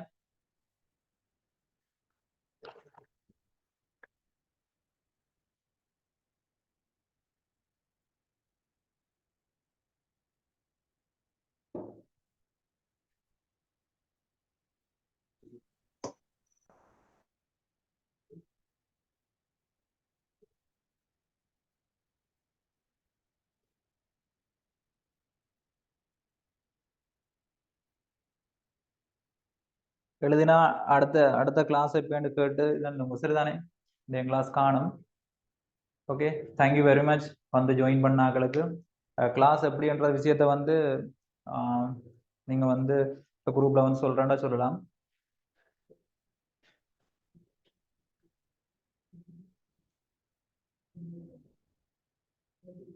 ஓகே, டைம் வந்து என்னன்னு சொல்லி சொன்னால், இப்போ வளமையா வந்து நடக்கிறது வந்து இப்படித்தான். மண்டே வந்து 9ம், ஃப்ரைடே வந்து ஃப்ரைடே 7:30க்கு நடக்கிறது. சரிதானே? Okay okay, thank you, good night. Okay, என்னண்டா அப்படி நடக்கிறது. இப்போ என்னன்னு சொல்லி சொன்னா, சாட்டர்டே சண்டே வந்து ஒரு கிளாஸ் வந்து போட போறோம் எக்ஸ்ட்ராவா. சரிதானே? சாட்டர்டே சண்டேன்னு சொல்லி 2 நாளும் இல்லை, சாட்டர்டே அல்லது சண்டே வந்து ஒரு 9 PM வந்து ஒரு கிளாஸ் வந்து வரும். சில நேரங்கள்ல வந்து மண்டே வந்து இப்படியே கண்டினியூவா போனாலும் போகலாம். ரைட், அது பார்த்து சென்றோம். முதல் இப்போ இந்த ஃப்ரீ கிளாஸஸ் தானே, இப்போ டைமை வந்து நாங்கள் பார்த்துட்டு இருக்கா குரூப்ல வந்து சொல்றோம். சரிதானே? Okay okay, thank you very much.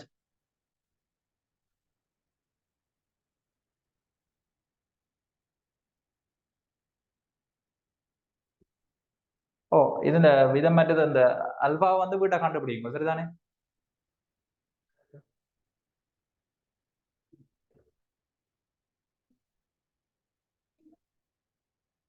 ஓ, சொல்லுங்க.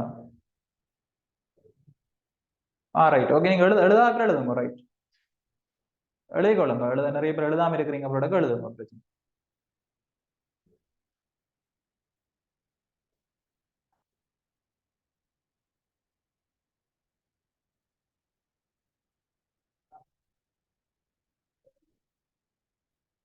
Okay, welcome.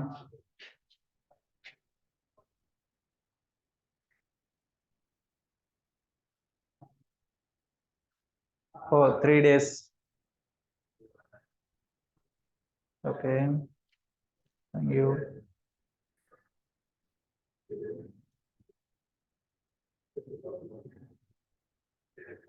ஸ்கொயர் ரூட் வந்து வெட்டுப்படாது. ஸ்கொயர் ரூட் வந்து வெட்டுப்படாது. ஆர் வர்க்கம் தான் இருக்கு சமன். இதுக்கிடையில வந்து பெருக்கல் இருந்தா தான் வெட்டுப்படும். இதுல சகவெல்ல இருக்குது, சக இருந்தா வெட்டுப்படாது. சரிதானே?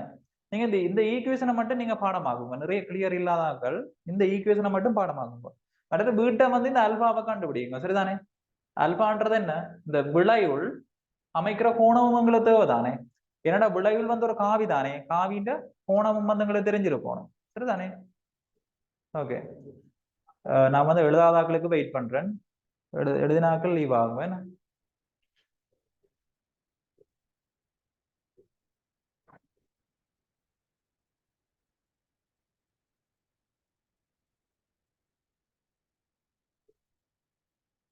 நெக்ஸ்ட் கிளாஸ் வந்து நாங்க எப்படின்னு சொல்றோம். ஆனால் மோஸ்ட்லி வந்து இந்த மண்டே தானே, ஃப்ரைடே நடக்குமா? மோஸ்ட்லி ஃப்ரைடே நடக்கும். மோஸ்ட்லி என்ன, ஃப்ரைடே வந்து கன்ஃபார்ம். அதுக்கு இடையில வந்து கிளாஸ் வந்தா பார்த்து போடுவோம்.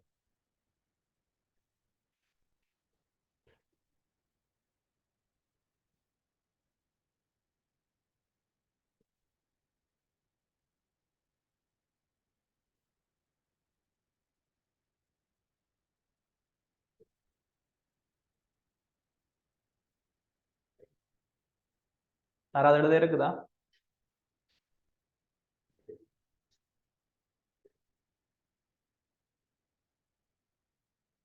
ரைட், எழுதுங்க எழுதுங்க, அவசரம் இல்லை, எழுதுங்க.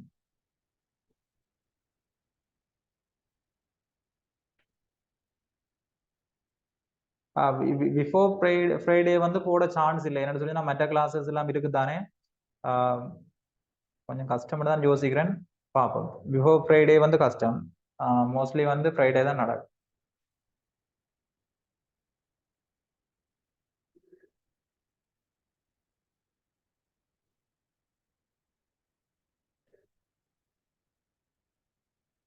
மற்ற நீங்க மட்டும் இதண்டாம உங்களோட ஃப்ரெண்ட்ஸ் யாருக்கும் இருந்தா இதாண்டுங்க. நான் முதல் சொன்ன விஷயத்தை தான் சொல்றேன். இப்போ அவங்க என்ன சொல்லிச்சுன்னா எவ்வளவு பேருக்கு தெரியப்படுத்துறீங்களோ அவ்வளவு தூரத்துக்கு ஒழுங்கு உங்களுக்கு வந்து கிளாஸும் வந்து கூடவா இருக்கும்.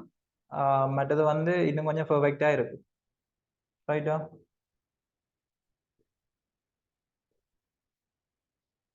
போட்டி பரீட்சைன்றக்காண்டி சொல்லாம இருக்கிறது வந்து அவ்வளவு நல்ல இல்லைன்னா.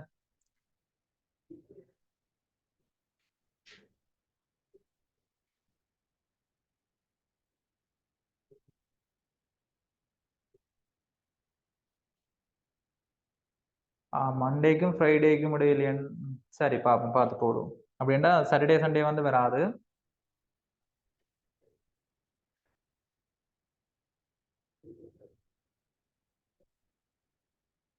மின்னோட்டம் காவிக்கணியம். ஏனெண்டா மின்னோட்டத்துக்கு திசை இருக்கு தானே, எந்த டிரெக்ஷன்ல போகுதுன்னு எல்லாம் சொல்லுவது தானே மின்னோட்டம் காவிக்கணியமா.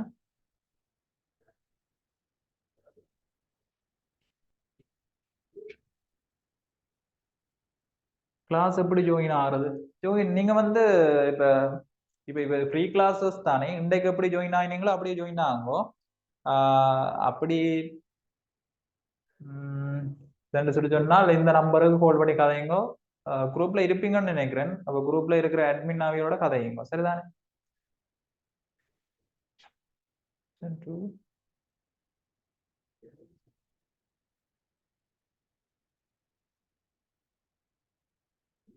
நிறைய எல்லாம் சொல்றீங்க. Thank you. Okay, thank you very much. Question 2 into 1, 2 into 1.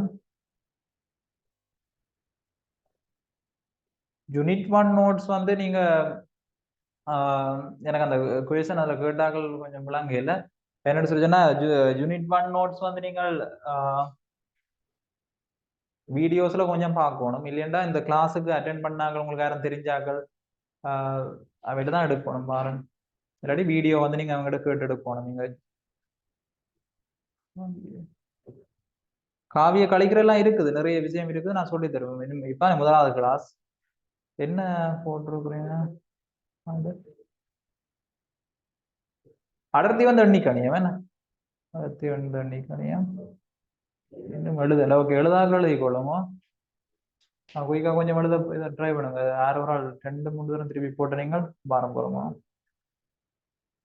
என்ன மெசேஜ் மென்ஷன் பண்ணியிருந்தீங்க?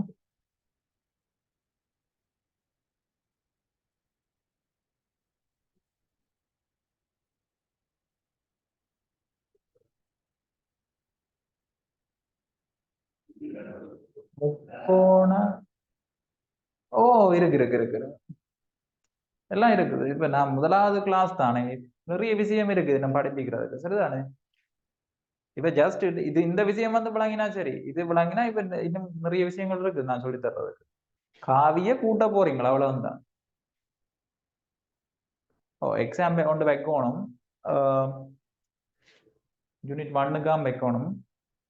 நான் ஒரு எக்ஸாம் வந்து இதண்டிட்டு என்னண்டா, எக்ஸாம் வச்சா வந்து எக்ஸாம் வந்து திருத்தி தரணும் கையால. ஏன்னா அப்படி எக்ஸாம் தான் வைக்கிற பிளான் பண்ணி கொண்டிருப்பேன். ஓ, ஆறுமுடுகள் வந்து காவிக்கணியம் தான். ஆறுமுடுகள் அமர்முடுகள் வந்து காவிக்கணியம். டூவா சார்? என்னத்துக்கு டூ? மின்னோட்டம் ஸ்கோர்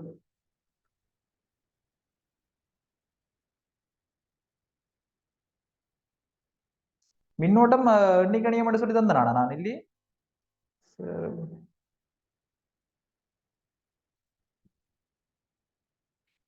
சமனான இருக்கிற சான்ஸ் இருக்கா? இல்லை.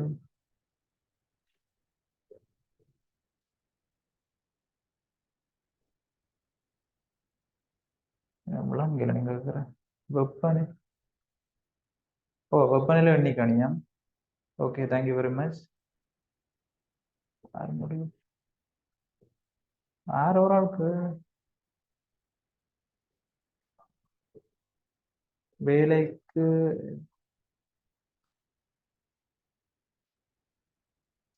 ஸ்கோர் வேலை வேலை வந்து எண்ணிக்கணியம்.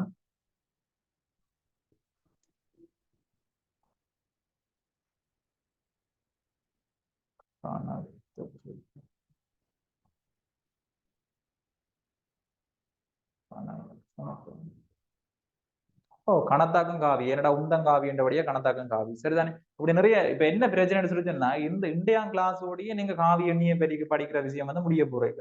நீங்க கேட்ட கேள்வி எல்லா கணியங்களும் வந்து நாங்க படிக்க போற கணியங்கள். அப்ப நாங்க படிக்கிற டைம்ல வந்து எல்லாம் வந்து எக்ஸ்பிளைன் பண்ண உங்களுக்கு விளங்கும். சரிதானே? எழுதி முடிச்சிருப்பீங்கன்னு நினைக்கிறேன். சரி, ஓகே, லீவ் ஆகிறேன். சரிதானே? ஓகே, குட் நைட்டா. Thank you very much.